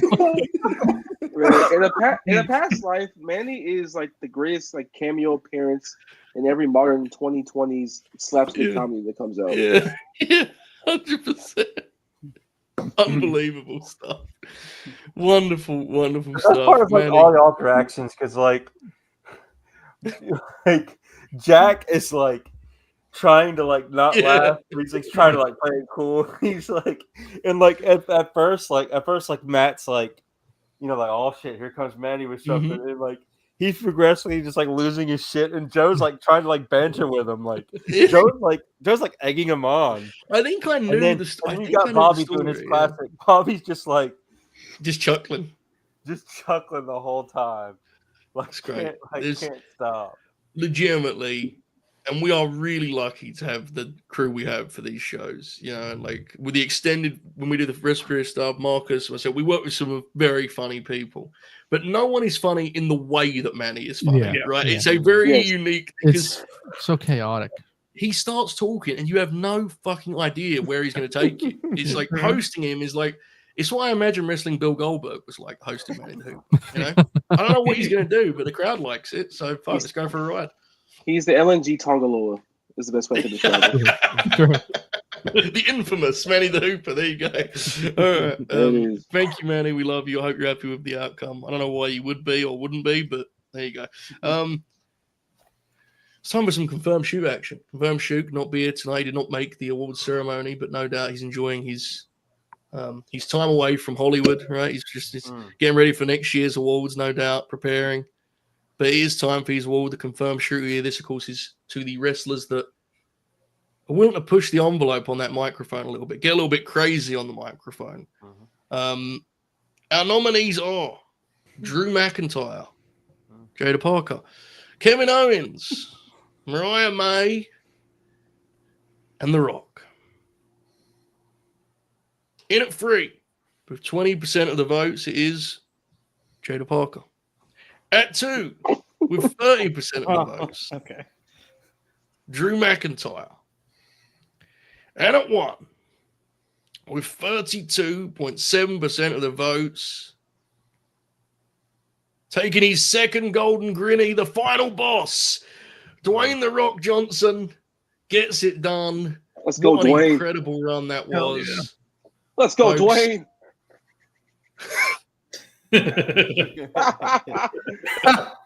Off is a direction you can fuck. The highlight maybe of the entire wrestling year was that stretch where Dwayne was posting the Twitter promos. I mean, Yes. It was Yes. electric. you can bet your bottom dollar Terramana are getting at it again. There's a lot of things I'll think about when I think of wrestling in 2024, but top of that list could potentially be him kicking ass next to that bus in the rain. My Oh, God. dude. It was so Godly. And the unedited footage, him just about to beat up the fucking cameraman when he told him Yeah. time was up. That was. I often wonder like how different that Mania build is without him. Like he was everything in that build. He Yeah. was the whole magic. Like Yep. because that was the build where Roman just appeared like he was just kind of hanging out. Remember? Yeah, like the most like indifferent he could have possibly Yeah. been. Wild times. And The Rock, you know, especially some of those promos, the one with the offers the direction you can fuck, he was sporting a cowboy hat. Remember that? And fittingly, our next award is Cowboy Hat of the Year. Now, the definition of this has evolved over time. Initially, it was sort of a old school like PWI, who's the hottest grappler thing. And then it became like who has the best literal cowboy hat. And now it operates as a sort of middle ground depending on your preference, I think, which maybe is the healthiest approach. I don't know. Our nominees are, for the 4th year in a row, Andrade El Idolo is a nominee. We have Fallon Henley. We have Jeff Jarrett, John Bradshaw Layfield, and Mina Shirakawa. Hey, man. She does a very nice cowboy hat. I will say that much. Yeah. At 3, with 13.2% of the votes, John Bradshaw Layfield comes in with a bronze medal here. Respect to John. He could show up at any moment, right? So I ain't saying anything, you know. Is it? He might show up At here. 2, indeed, 23% of the votes, Fatal Influence's own Fallon Henley. And at 1, with an impressive 40.1% of the votes, winning the Golden Grinny for Cowboy Hat of the Year, it is Mina Shirakawa. Bob, this is one that means a lot to you. I know it's a very special award in your mind, and one you often get pretty emotional about. How are you feeling about this outcome, brother? Yeah, she got a nice cowboy hat, like Marcus said. And yeah, I agree. Very diplomatic. All needs to be said. We want Mina. I want Mina. The world wants Mina. Matter of fact, we need Mina. Rock that cowboy hat, girl. And I do have to say, and I'm kind of hesitant to this. I don't want to overshadow Mina's win. For the 4th straight year, Andrade came in 5th on this one. I voted Andrade. He came in 5th again, Buster, with both of our votes. Both? So, We're yeah. the only 2? No, there was more, but still not Oh. enough to break him from 5th. He's been 5th every year. I think I might have to give That's up on the dream on psychotic. this one, you know? I might have to do like the popularity contest thing that you did during the draft. Might have to bring Yeah. that here. That was unnecessary, but all right. All right, folks. Up next, it's time for Best Non-Wrestler. The nominees are the Raw General Manager, Adam Pearce, the Death Riders, Marina Shafir, Mary Shaft, as we know her in these parts. Funny one. Off is a direction you can fuck. We have the Hurt Syndicates, MVP, Architect is the business. We the merchants of hurt. If a career needs a boost, I can get you some work. Where's Jack when you need him? SmackDown General Manager Nick Aldis, and now SmackDown announcement, Raw announcer in 2024, Joe Tessitore. Now, obviously, Marina Shafir is a wrestler, but this is what. Did you see that comment someone put in the chat? Oh my god! Oh my god! What the fuck? This is a continuation of everything that went on yesterday, from like the WrestleFears pod I was on, all the way up to the freaking Relight the Fuse, where the entire basis of that was just, I don't know, bro. Like, things happen. Y'all gotta relax. Double head. Now, we should know Marina Shafir, obviously a wrestler, but this is based on her work as Death Rider's, enforcer. MVP wrestled one match in 2024, GC Dub, right? Yes. But that obviously is not part of his role as the Hurt. Now, this year would be different because he wrestled last week on Dynamite. So I guess you'd have to figure that out. I don't know. They're pretty good, too, by the way. He looked good. He's had the old stem cell gimmicks done, bro. Joe, I can also confirm in AEW in 2024, Marina Shafir did not wrestle a single match. Even better. Perfect. I don't even have to explain. That's even better. Thank you, Caden. All right. At 3, 9.9% of the votes, it is SmackDown's own Nick Aldis.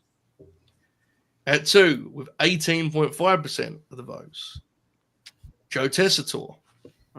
Which means with our biggest amount of votes yet, 66.9% of the votes, MVP is your Golden Grinny winner for best non-wrestler. Dude, that is... that's pretty impressive number right there. And I think it's impossible to he's so good at that job, dude. He's just tremendous. Yeah. Bro, everyone was like, man, should you really sign MVP? Huh? Do you need MVP? Huh?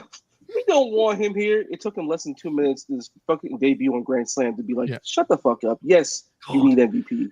Dude, that promo where he showed up was incredible, man. It was great. Just the way he just immediately bossed that scene. He's tremendous. And all of he's one of those guys who's always on. Every one of his reactions makes sense for that character. He never feels like a guy who's like playing a role. He's just always right on the money. A deserving winner, definitely, and our biggest victor yet in terms of percentage. So congratulations to MVP. They hurt people. All right. Big one up next. When it comes to Late Night Grin, this is, you're not going to get this at Wrestle Purists or the Wrestling Observer, folks. Best literal grin. Fuck yeah. Mm-hmm. Only us. The best grin in wrestling. It's are. And we got some special grapplers up for this one. We have EO Sky, who earlier won Most Tolerable Non-American. We have Jimmy Uso, Big Jim. We have Mark Briscoe, who earlier won Best Conglomeration Member. We have Miyu Watanabe. Great grin, I must say. And we have Roxanne Perez, who just missed out on the Prospect Award this time. All right. In at 3, with 13.9% of the votes, is Miyu Watanabe. Very respectable, considering probably in terms of exposure. Yeah. Much, lesser. Yeah. Grin for Grin, what contender. But at 2, 28.5% of the votes, EO Sky. Perverse. And at 1, with 37.7% of the votes, the Golden Grinny for best literal grin goes to Mark Briscoe, your second Grinny of the night. Deserved. What a grin. Mm-hmm. What a man. What a legend. Oh, yeah. Big chicken shit, baby. Big chicken shit. What a just joy he was throughout 2024. Over the last fucking 20 years, but 2024, I thought he was just unbelievable. Yeah. A worthy winner, no doubt. Definitely. The definition of the word grin, because every time I see him on screen doing anything, where it's a backstage promo right before a Conglomeration Trios match, or actually getting in the ring and tearing shit up, whether on Ring of Honor or on AEW. Yeah. I just grin. I just smile. Like, he just makes my day. He makes the crowd's day. Great point. His effort on all of the shows you just mentioned, whether it be Ring of Honor, Rampage, Collision, Dynamite, his effort is unbelievable for a guy who's 20 plus years in, just remarkable. Marcus is spot on. He makes everyone grin, so he's the right winner here. Absolutely. Obi? His energy is so infectious. He got 2 good matches out of Chris Jericho in the year of 2024. Yeah. That is incredible work. Yeah, and it's so infectious, and it's so just happy to see him in there. that you would never know he went through the most traumatic period of his life for the last 2 years. Yeah. Mm-hmm. It's wild, dude. And we must say, 2 years ago today, them boys forever, brothers. That was great to see the great. I mean, obviously terribly sad, but I just love seeing people sharing their memories and the clips and stuff. I just think to me, that's very powerful stuff. You know, because it shows you the impact of those fellas as a team, and Jay Briscoe individually, of course, them boys forever. Okay. We will move on here, folks. Unfortunately, the mood is not going to go up for now because it's time for Grimace of the Year. This was one where, like, when I would send the ballot to people, it's kind of hard to, like, it looks ridiculous, and it is ridiculous, but I think it had to be for this year. Grimace of the Year is an award for things that legitimately make you think, do I actually want to watch wrestling anymore? And as a result, there was something that had to be included that I think, you know, it just had to be. And so as a result, this is going to sound ridiculous, but hang in there. The nominees were AJ Styles' injury, Eddie Kingston's injury, Triple H's many different press conference answers, the Shane McMahon, Tony Khan leaked photo, and of course, the Vince McMahon sex trafficking lawsuit. Now, look, this show is to distract people and have fun and be silly, but sincerely, that week of the Royal Rumble, there was not a thing I wanted to do less than live tweet that show, considering all that was happening that week. And it is a cloud, I think, that hangs over many of us. And for that reason, we'll get straight to it. With 58.9% of the votes, of course, the Vince McMahon scandal wins the award. Eddie Kingston's injury and came in at second. Press conference, Triple H at third. Again, I get it looks ridiculous. Dude, that was the thing that, like, I was looking actually like, do I even want to talk about this stuff anymore? You know? Yeah. That was very sick. So just winning is like a weird way to put this. It's like that being the thing that dominates the conversation, which it should, because it's something serious. It's sex trafficking.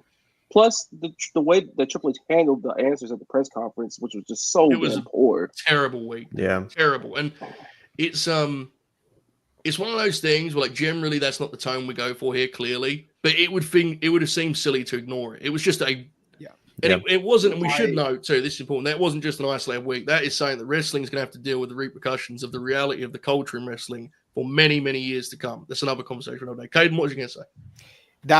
That's something that, like, I was in Tampa at the Rumble, and so that shit coming out the night before I'm supposed to drive down, that was something where a lot of people that I talked to who had spent a fuck ton of money on those tickets, and before all this shit started coming out, but like how severe it was, we had known some stuff, but that was 2022. Right. Yeah. Then you go, do I even want to fucking go to this shit? Yeah. And then even then, it still it ruins it. Like that weekend is like, I remember like being out with people with media until like 5 a.m. talking about it. Yeah, it was awful. It is awful. Yeah, absolutely. And you get to a point where, as a fan, you're like, okay, Vince is gone, Batman dead forever. We can finally enjoy this, and then the company's in a good spot. And then everything drops, and you realize this is not going away anytime soon. You can't just bury this under the rug.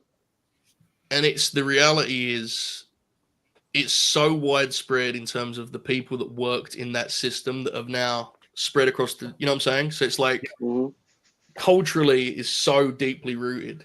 And I think that's why it's such a sort of, it rocks you as a fan in terms of what is it I'm actually watching here. But quickly to answer this, because I mentioned it very quickly earlier, Fed, Dead, and Fleet Fucked are very much awards for, like, can you believe they booked that? Can you believe how bad that match was? You know what I'm saying? Like that kind of thing. This isn't that, even though that is a very fair response. Does that make sense? Like they're kind of more whimsical, those awards. Like, God, what a shitty angle, not this. Grimace of the Year would be this, and things of that ilk. Hopefully in future years, those definitions will be more clear. Okay, let's move on here. By contrast, Grin of the Year is returning to its roots this year. It's not going to be LNG-centric. It's going to be about moments in the wrestling year that do the opposite, that make you remind you why you watch, right? That make you romantic about wrestling all over again. And I'm thrilled to say there were a handful of those this year. I mean, this was a great selection of nominees. We had Bryan Danielson and his happy ending at Wembley. We had Cody Rhodes finishing the story. We had the Suzuki Takayama moment, which was, I mean, if that was the final scene of a movie, you'd almost think it was too much. You know, I mean, it was just unbelievable. Nigel McGuinness walking the aisle at Wembley Stadium to that reaction. Mm-hmm. And finally, Sting's final bye-bye, the retirement, the match, the presentation, everything that come with it in Greensboro. Sting is our final nominee. The votes are in, and they look as follows. Tied at third, with 9.2% of the votes, is the Nigel return All In, as well as the aforementioned Suzuki Takayama moment. At 2, with 23% of the votes, is Cody Rhodes becoming champion and finishing the story. And at 1, to no surprise, 52% of the votes, Sting's retirement, one of the greatest career swan songs you could ever wish for. Again, from entrance to match to atmosphere. I mean, what an incredible, incredible piece of business. There's the poster there, Nobi. That you were there, brother. Full fair winner, right? Fair winner. Absolutely fair winner. I will never, ever top that experience live. It was beautiful. Getting to see him celebrated like that is just not a lot of wrestlers get that, and he deserved it. So he also had the last worthwhile press conference to watch after. True. Mm-hmm. Because that was like it had already been like useless to watch before that, but for a few shows. But that was the last one where it was like, oh, I want to watch this. Yeah. And everything about it was great. It was grand. It was beautiful. His family was involved. The match was awesome. The show itself was fucking fantastic. And a lot of legends don't ever get the send off they deserve. And Sting, with the shit he's been through his career, where he's probably in that class of legends that probably wasn't treated with the respect he deserved in his prime many, many times. And then getting to have this last run after seeing his career possibly end off of that damn buckle bomb several years back. I got to see his debut in AEW. I got to see so many of his moments in Daly's Place. And to see everybody, just everyone in the entire business, everyone that's ever watched them, every fan from all different types of generations, from my age to my father to my little brother. People see him and identify with him in some way throughout the years. And then seeing him get to go out the way that he was able to go out, it was beautiful.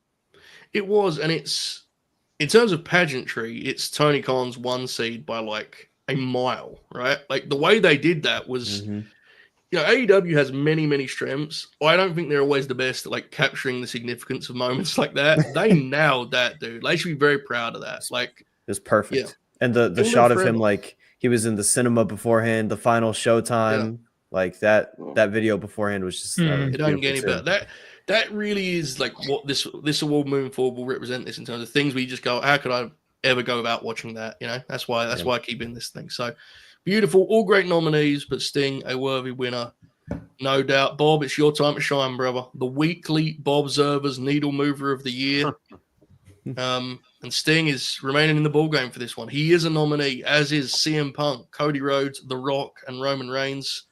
I guess, Bob, this would be best box office draw, right? In other worlds, I guess.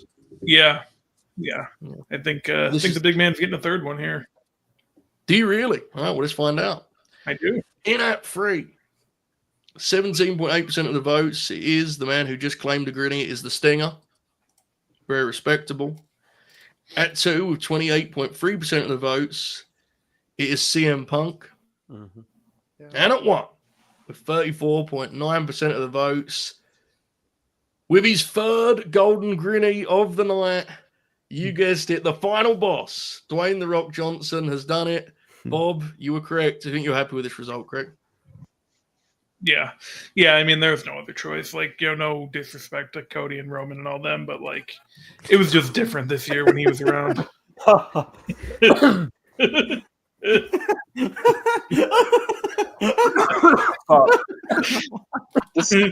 We're renaming this entire night Rockenheimer. This is how big it is. It's so beast that he got the hat trick plus the like Fed Dead moment of the year is him, only Dwayne. And even better that he did all this and like erased it all in the first week of 2025. A god. Just one of one force of nature, Dwayne. But midlife crises are a good thing. Yeah. That's what it proves this year. They're a superpower in wrestling, brother. So congrats to Dwayne. I'm sure he's thrilled. Terramana have been added 3 times tonight as a result of this program. Hashtag share I the have to mana. see one of them. Come on. You have to, right? I just want one like. That's all. Just something funny. I added Sting on that last one. Pop myself huge. I tagged him. But yeah, The Rock, 3 Grinnies. What a night. New award time, folks. This is going to be a real big one in LNG lore and canon. It is the Buddy Matthews Award. What is the Buddy Matthews Award, you ask? Well, Buddy Matthews, when the Late Night Grin started, was sort of a character within the show without intending to be. He has no idea who we are, but he was a character on the show. And when he debuted in AEW, it forced us to pay off our bit and do a 12-hour charity stream, which was a great time. We later, of course, won up that with the 24-hour stream because Alexa Bliss was in War Games. But 2021, Late Night Grin was Buddy Matthews. Oracle, do you remember weekly conversations about where he was going to sign? No one else cared, Bas, but we were doing it. And it's even funnier that we did all that for a run that has been like entirely just there, incredible, really.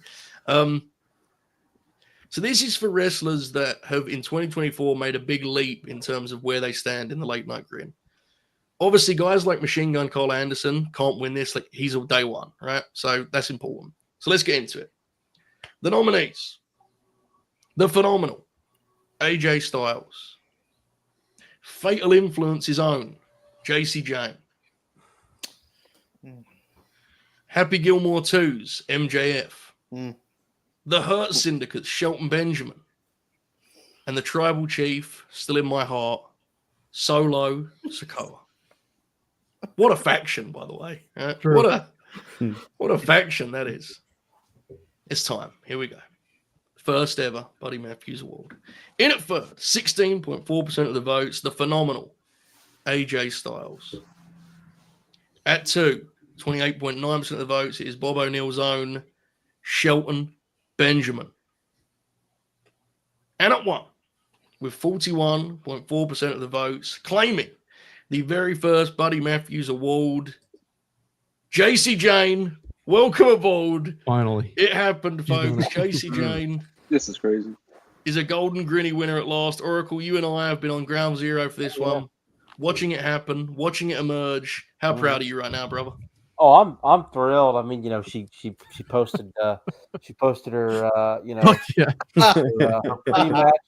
her pre-match photo before the Florida Loop tonight, and I wanted to throw the finger up and number one up for her.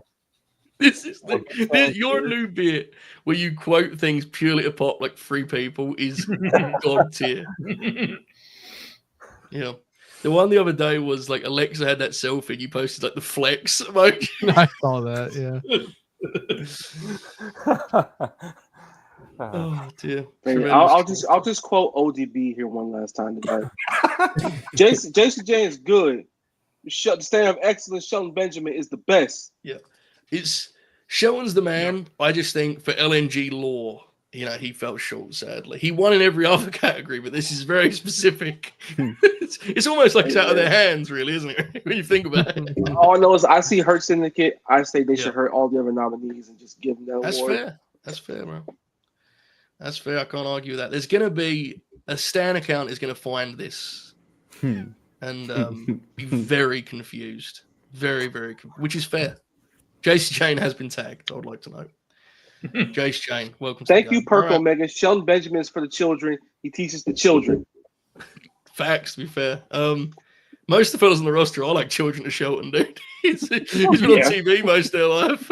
Exactly. They've all seen the Shawn Michaels super kick spot, like even live when they're like 10. Yeah. Every fucking dude Shelton works with on the Indies must go up to him like, can we do this Sean spot? And he's like, absolutely not. No, we're not doing that. I'm not doing that with you at Prestige, thank you. All right. We're in the home stretch, folks. Big awards, obviously they've all been big, but we're going to keep going here. Wrestling Show of the Year. There were some big ones. Let's talk about it. The nominees: AEW Revolution. We just discussed it with the Stinger on top. WWE Bash in Berlin. Gunther and Orton, Punk and McIntyre, the mixed tag, so on and so forth. AEW Dynasty, where Swerve Strickland became king, where Ospreay and Danielson went the distance, so on and so forth. NXT Heatwave, where things happen. I never saw that show. I'm told it was great. And WrestleMania Is WrestleMania 40 like supposed to be called WrestleMania XL, or is that just like the way they name it? I Actually think call it that? Normal mania stuff. Wow. Night 2 of WrestleMania is your final nominee. Okay. It's time. In at 3, with just 11.2% of the votes, is AEW Dynasty. At 2, with 26.3% of the votes, is Night 2 of WrestleMania. And at 1, with 49.3% of the votes, I think this is very hard to question. AEW Revolution, which was, we've talked about Sting, and he has, another category still chasing later tonight. But that undercard, dude, like Eddie and Bryan, Takeshita and Ospreay, the FTR match, the triple, there was so much on that. That show was unbelievable. Yeah. And this graphic, I have to shout. I mean, I've shouted for that. Rice Man's been incredible. But I didn't know what he was going to do for the graphic for this. Look at this. What a beauty, huh? Oh, hell yeah. There we go. Glorious. Even DJ Christian in the opening was a really fun little, nice, really good match. Yeah. That was a good match as well. Yeah. It was a show worthy of the Stinger, wasn't it? Yeah. Mm-hmm. Yeah. Busty, you happy with that? Yeah. Good. You sure? Yeah. I'm tired of fuck, but yeah, it was a great show. These awards shows are long, bro. Give me one second here. I would say I was one of the very few people on the ground at the time that said Night 2 will be better than Night 1 at WrestleMania. I would just let that be known. Because looking at the card, it was like, okay, Night 1 has all the wrestling in theory. Mm-hmm. I didn't expect the wrestling to be as disappointing as it was. Yeah. I'll just say that. But Night 2, looking at it, you had the weird little street fight stuff. Obviously, the Bloodline Rules stuff. Io and Bailey. It's such a WWE stadium show show. Yeah. That's Mm-hmm. exactly it. Stadium shows are different, man. They're a different beast. Absolutely. This is a good question quickly here. I think Revolution might be the best pay-per-view in AEW history. That or maybe All Out 2021, maybe? For the Sting, I don't think it's topped. I think it's just because it's a one-off. You can never recapture that, can you? Like, you'll never gain the magic again. I think there's one or two pay-per-views I slightly prefer. Forbidden Door, the first one, is a big one for me, and that's mainly because there's like 2 or 3 matches in the middle of Revolution that are like pretty bad, and just kind of brings it down. They've got a lot of great pay. I mean, that's like. All Out 23. Oh yeah. It's a great show as well. The pay-per-view no one thought was any good. It's weird. I think All Out 23 is a better wrestling show. Here's what I would say, Buster. But Revolution 24 is a better AEW show. This is the best way I put it. If All Out 2023 was followed by a sick run of form where they really made a statement, I think we would look at that show as like one of the most awesome things ever, because it felt like the boys that night kind of made a point. Like, it's us now. Unfortunately, because of what happened, it instead feels like this just like weird thing that, you know what I'm saying? Like, it has no. I remember that night, dude. People were posting that night. Like, the locker room sent a message tonight. Yeah, it felt they worked hard. They worked hard that night. They really did. That was professional it's the same pride. thing with, yeah. It's what AEW does. They start out really strong with something, and then over time, Tony Khan has an ADHD fucking breakdown. And Fleet fucked to the moment of the year is back again, Buster. Yeah, my bad. He'll feel fine. All right, wrestling show of the year is cool and all, but really, who cares? It's time for the big one. LNG show of the year. Finally, let's get down to business on this thing. Fucking God, bro. There we are. There was some, pat ourselves in the back on this one. There was some heavy hitters here because what I missed. We actually absolutely nothing. Not a thing. Tony Khan's an idiot. Nothing. Buster got mad about Tony Khan. Yeah, it was great. Yeah, he sucks. Can't wait to go to your show on Wednesday, Tony. See you there. LNG show of the year. We came back in March. There was a lot of contenders for this one. We had a great. I mean, honestly, almost every show was a blast, like to do, and we had a great roster. So we were very, very proud about it. Wait, hold on. What shows were not a blast to do? That we nearly died on the air. What was that one? Full Gear? Yeah, Full Gear. There's some shows. You mean like all of them? The AEW pay-per-views? One shot. Some of those were good. Wrestle Dream was sick, but that's true. You're right. Why are we like Oracle's been through this process for me, and I've reached a healthy point in my life, which is sometimes shows are just going to suck, and that's okay. You just have to go on, and it's okay to just go, that show sucked. Marcus has seen me do that many times. Oh, many times. Hell, even I do. Me and you together, Honestly, even. like the best thing you can make. It's okay to be a little disappointed, but like you just have to move on about it. You know? Yeah, you have to move on. Jokes Gotta about charge it. to the game. The show turned into a college football. It did, play. It was just funny. Good. You just got to post a 1 3/4 and just call it a day. Charge to the game. Yeah. But this, of course, is for the best shows, and our nominees are Grin Grappler Alexa Bliss, the WrestleMania 3 of Grin Grappler. What a house that was that night, hanging from the rafters. LNG 100, the revival, where we brought this program back, and Dax the Axe made that announcement for us. LNG 117, triple main event, when we watched Prestige, we watched Noah, we watched Marigold. We were on for like 8 hours, which was awesome. 128 is up next, the Wine Sessions. And finally, 134, Ask the Grinners 2.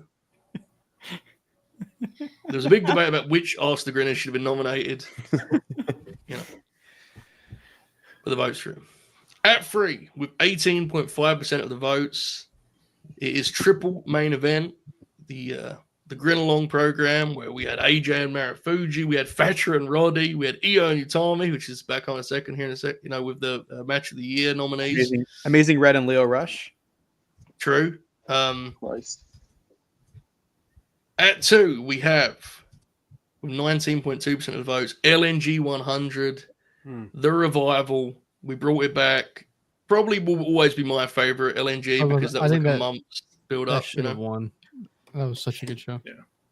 But it did not win, Buster, because with 39.7% of the votes, very impressive number, LNG 128, the Wine Sessions got it done. Your Golden Grinny winner for LNG Show of the Year. That was people really dug that. Like people just came along for the ride on that one for some reason. It was very, very cool.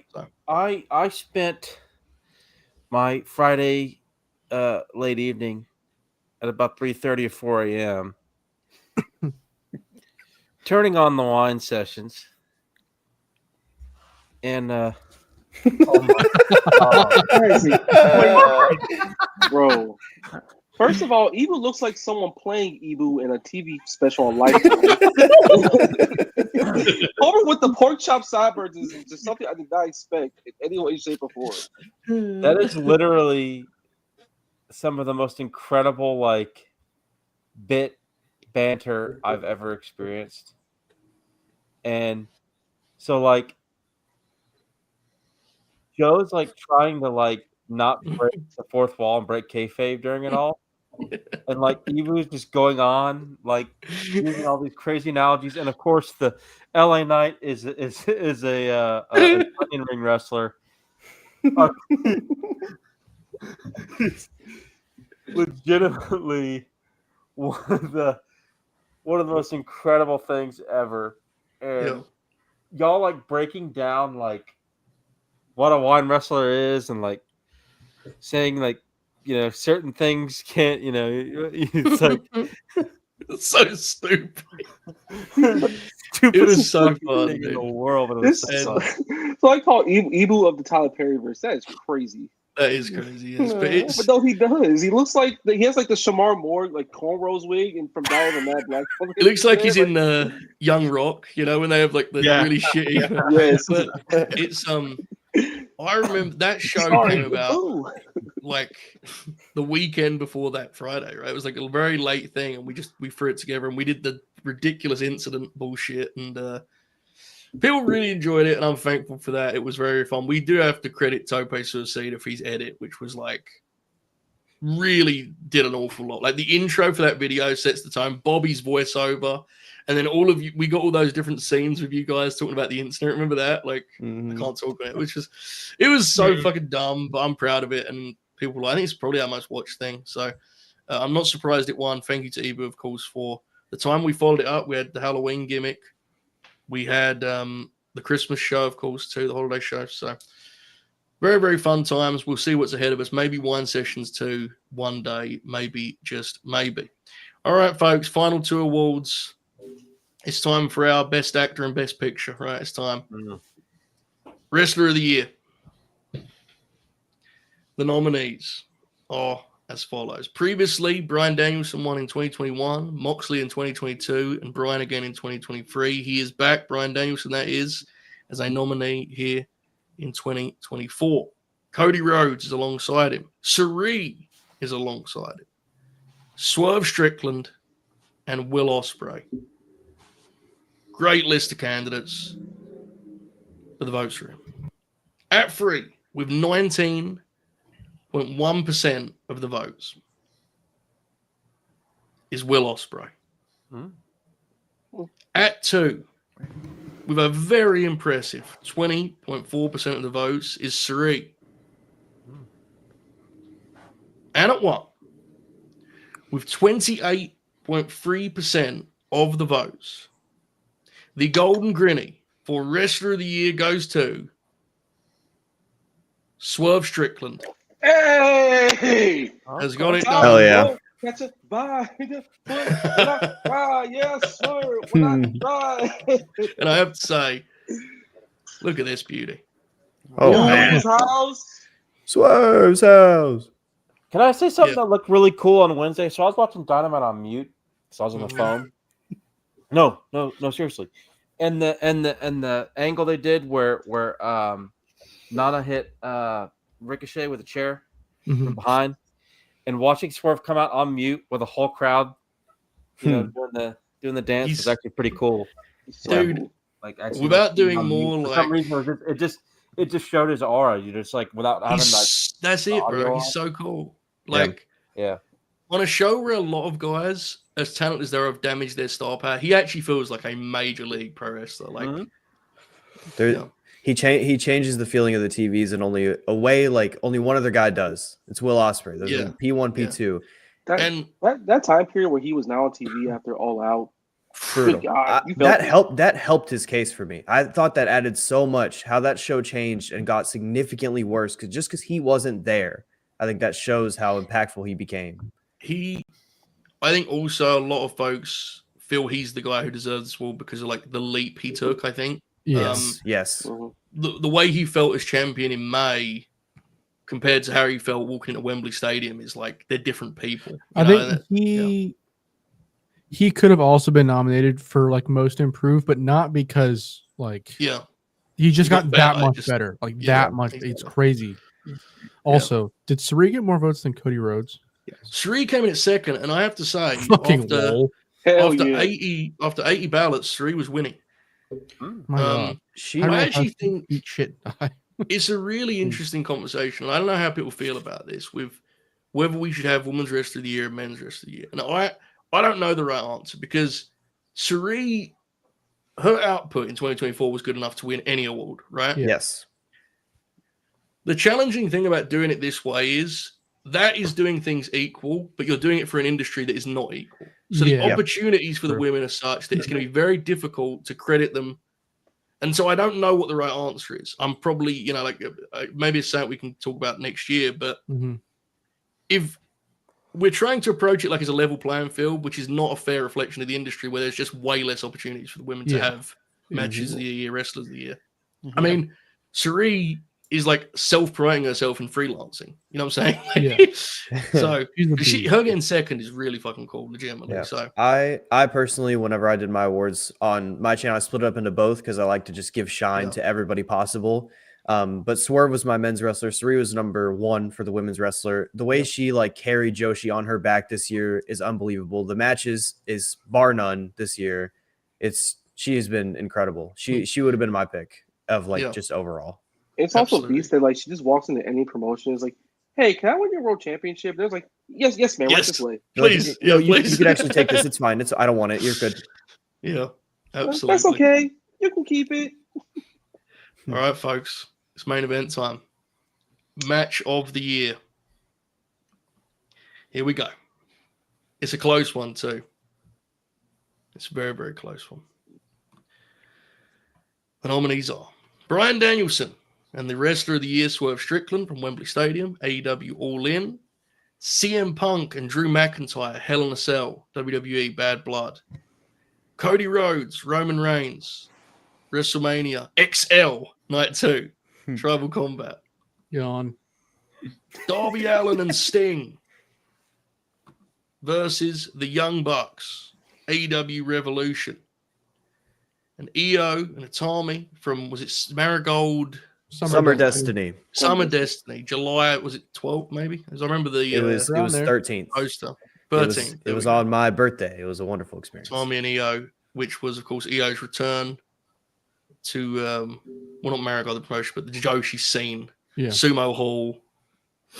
Maybe one of the Mask most. in hand.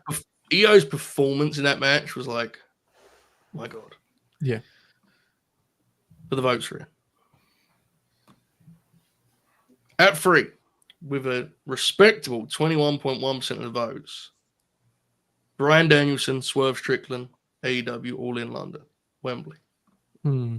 At 2, 32.9% of the votes.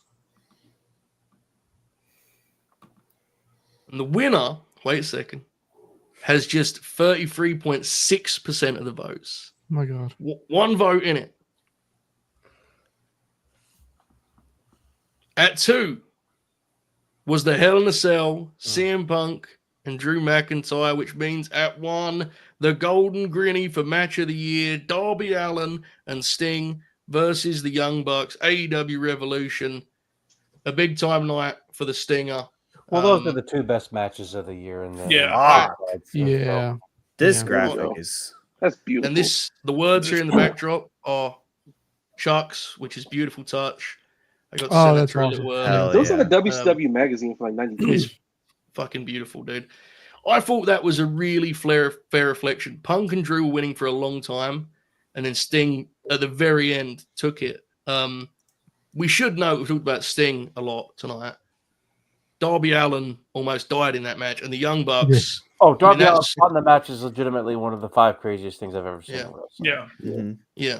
It's also kind of a magnum opus for the Young Bucks because of what the role they play. I mean the 5 craziest things I've seen on, Major League Wrestling. Yeah. Stupider things on. Speaking of MLW, y'all remember that one Grin Long we had when Bischoff took the whole channel over? Remember that? That was also a pretty racist show. That should have been show of the year in my opinion, but All-time bad wrestling show. Nobi, pretty good night for the match represented behind you there, brother, huh? It's been a wonderful night for the match represented behind me. That match we've been over it the whole night, all night long. It's a special match. It deserves this spot. It was my pick for men's match of the year. It's special stuff, It's why we love pro wrestling. It is indeed. Also impressive. A lot of the times when matches happen in as early as March, they can be forgotten, but no one's going to forget that Sting match. I'd also like to note that in my tweet for this, I'm going to tag Sting, the Young Bucks, and Chuck. The big. So there you go, match of the year, and that does it, folks. That is, I think we had 31 awards. Oh my God. 2024 Golden Grinnies in the books, just a little bit over 2 hours. We did pretty well. We have one super chat to get to, which was like 2 hours ago, but I thought it would be best to just save to the end because it didn't know really how to fit it in. We'll get to it. My goodness, what a time. Buster, what did you make? Your first Golden Grinnies, brother, on the air. How you feeling right now? It took a lot out of me, I can't lie, but it was a lot of fun. I'm looking forward to next year. Hell yeah. I'm tired. Indeed. Novi, are you also tired after your first Grinnies? It's a very exhausting experience, isn't it? I need to take off this not so well fitted sweatshirt. I'm sweating up a fucking storm. I felt like I was going to pass out at one point. I genuinely went blank and whoa. Yeah. So it was a really interesting experience. Fair. Let's get to this suit chat and we'll do some plugs getting out of here. Caden, I want to give you a last chance to do a victory lap too. And Buster, of course. Struggle of the Fools says, this is a super chat, says, how would you guys rank Oracle's Locked In? Tom Hanks, Christian Bale, Russell Crowe, and Tom Hardy as actors. Now, again, a slight shift of tone here, but a super chat says worth attacking. Now, this is very challenging. Very challenging. What's the route of attack here? Are we going to go on? The status quo would pick Tom, right? Tom would be the status quo, but that I guess I think Bale. That seems kind of rote, right? So We should go Christian Bale and Tom Hardy really go for it. I mean, Bale, is one of Joe and I's all-time favorites. I think it's Tom I think Hardy, it's Bale. Yeah, I think Bale's the best out of those four. I go with Bale or Tom, to be honest. I think it's close. I could go with either one. Which Tom? Which Tom? Hardy. He's still about. Okay. That's No. all. I'm talking about Tom Hanks, but Tom Hardy's awesome. In fact, if you wanted to see a really good Tom Hardy performance, watch Bike Riders. Very good. He'd be my third. In all seriousness, I'd go Bale, Hanks, Hardy, Crow. That's also what I go. honestly think that might be mine too, Joe. That's I mine. don't actually love a lot of Tom Hardy movies. I gotta be honest. The thing about Tom Hardy is Tom Hanks picks was a lot of shitty incredible. movies. Tom yeah. Hanks in the '90s is like amazing, but Tom Hanks since like Tom Hanks is he just kind of he does his thing, and then they just give him a nomination just because it's Tom Hanks. It's And Tom Hanks. Tom Hardy this year in Venom 3: The Last Dance had a scene Christ. where he did a montage to the song "Memories" by Maroon 5. And no other actor on this list has done anything close to this, and I think that raises his It level. counts for something. Yeah. I would say crying something laughing about seeing that. Russell Crowe here for a second. I like Russell Crowe. I love Cinderella Man. I love his performance with Jim Braddock in that film. He's going to hell because he's the reason we have John Moxley right now. And on that note, we thank you for the super chat show. That was a fun addition to this program. We have a couple of us here. Grant, free Golden Grinnies. My goodness, what can I say except you're welcome? Some wonderful Dwayne-esque posting here in our super chat. Very much, Grant. We appreciate a fitting profile picture, no doubt. And Cole follows up with fantastic year of work, gang. You should be proud of this channel and community. And we are, actually. I can truly say, I think speak for all of us. We are proud of it. We're very thankful for it. We are delighted to be able to come on here and be silly and talk about pro wrestling and occasionally entertain you, maybe even make you laugh. So it's all our pleasure. We just appreciate you guys watching along. Let's do some plugs and get on out of here because I'm very impressed by the runtime of this show. And I don't want to ruin it. If Manny was here, we'd go free because he would bring up some towel from the 70s or something. All right. As we go here, so I want to start with Caden. Before you do your plugs, any final words on a big night for yourself, winning a Golden Grinny, and then go straight into your plugs, brother? Yeah, I tweeted it out. I'm so thankful for the LNG fans who voted for me.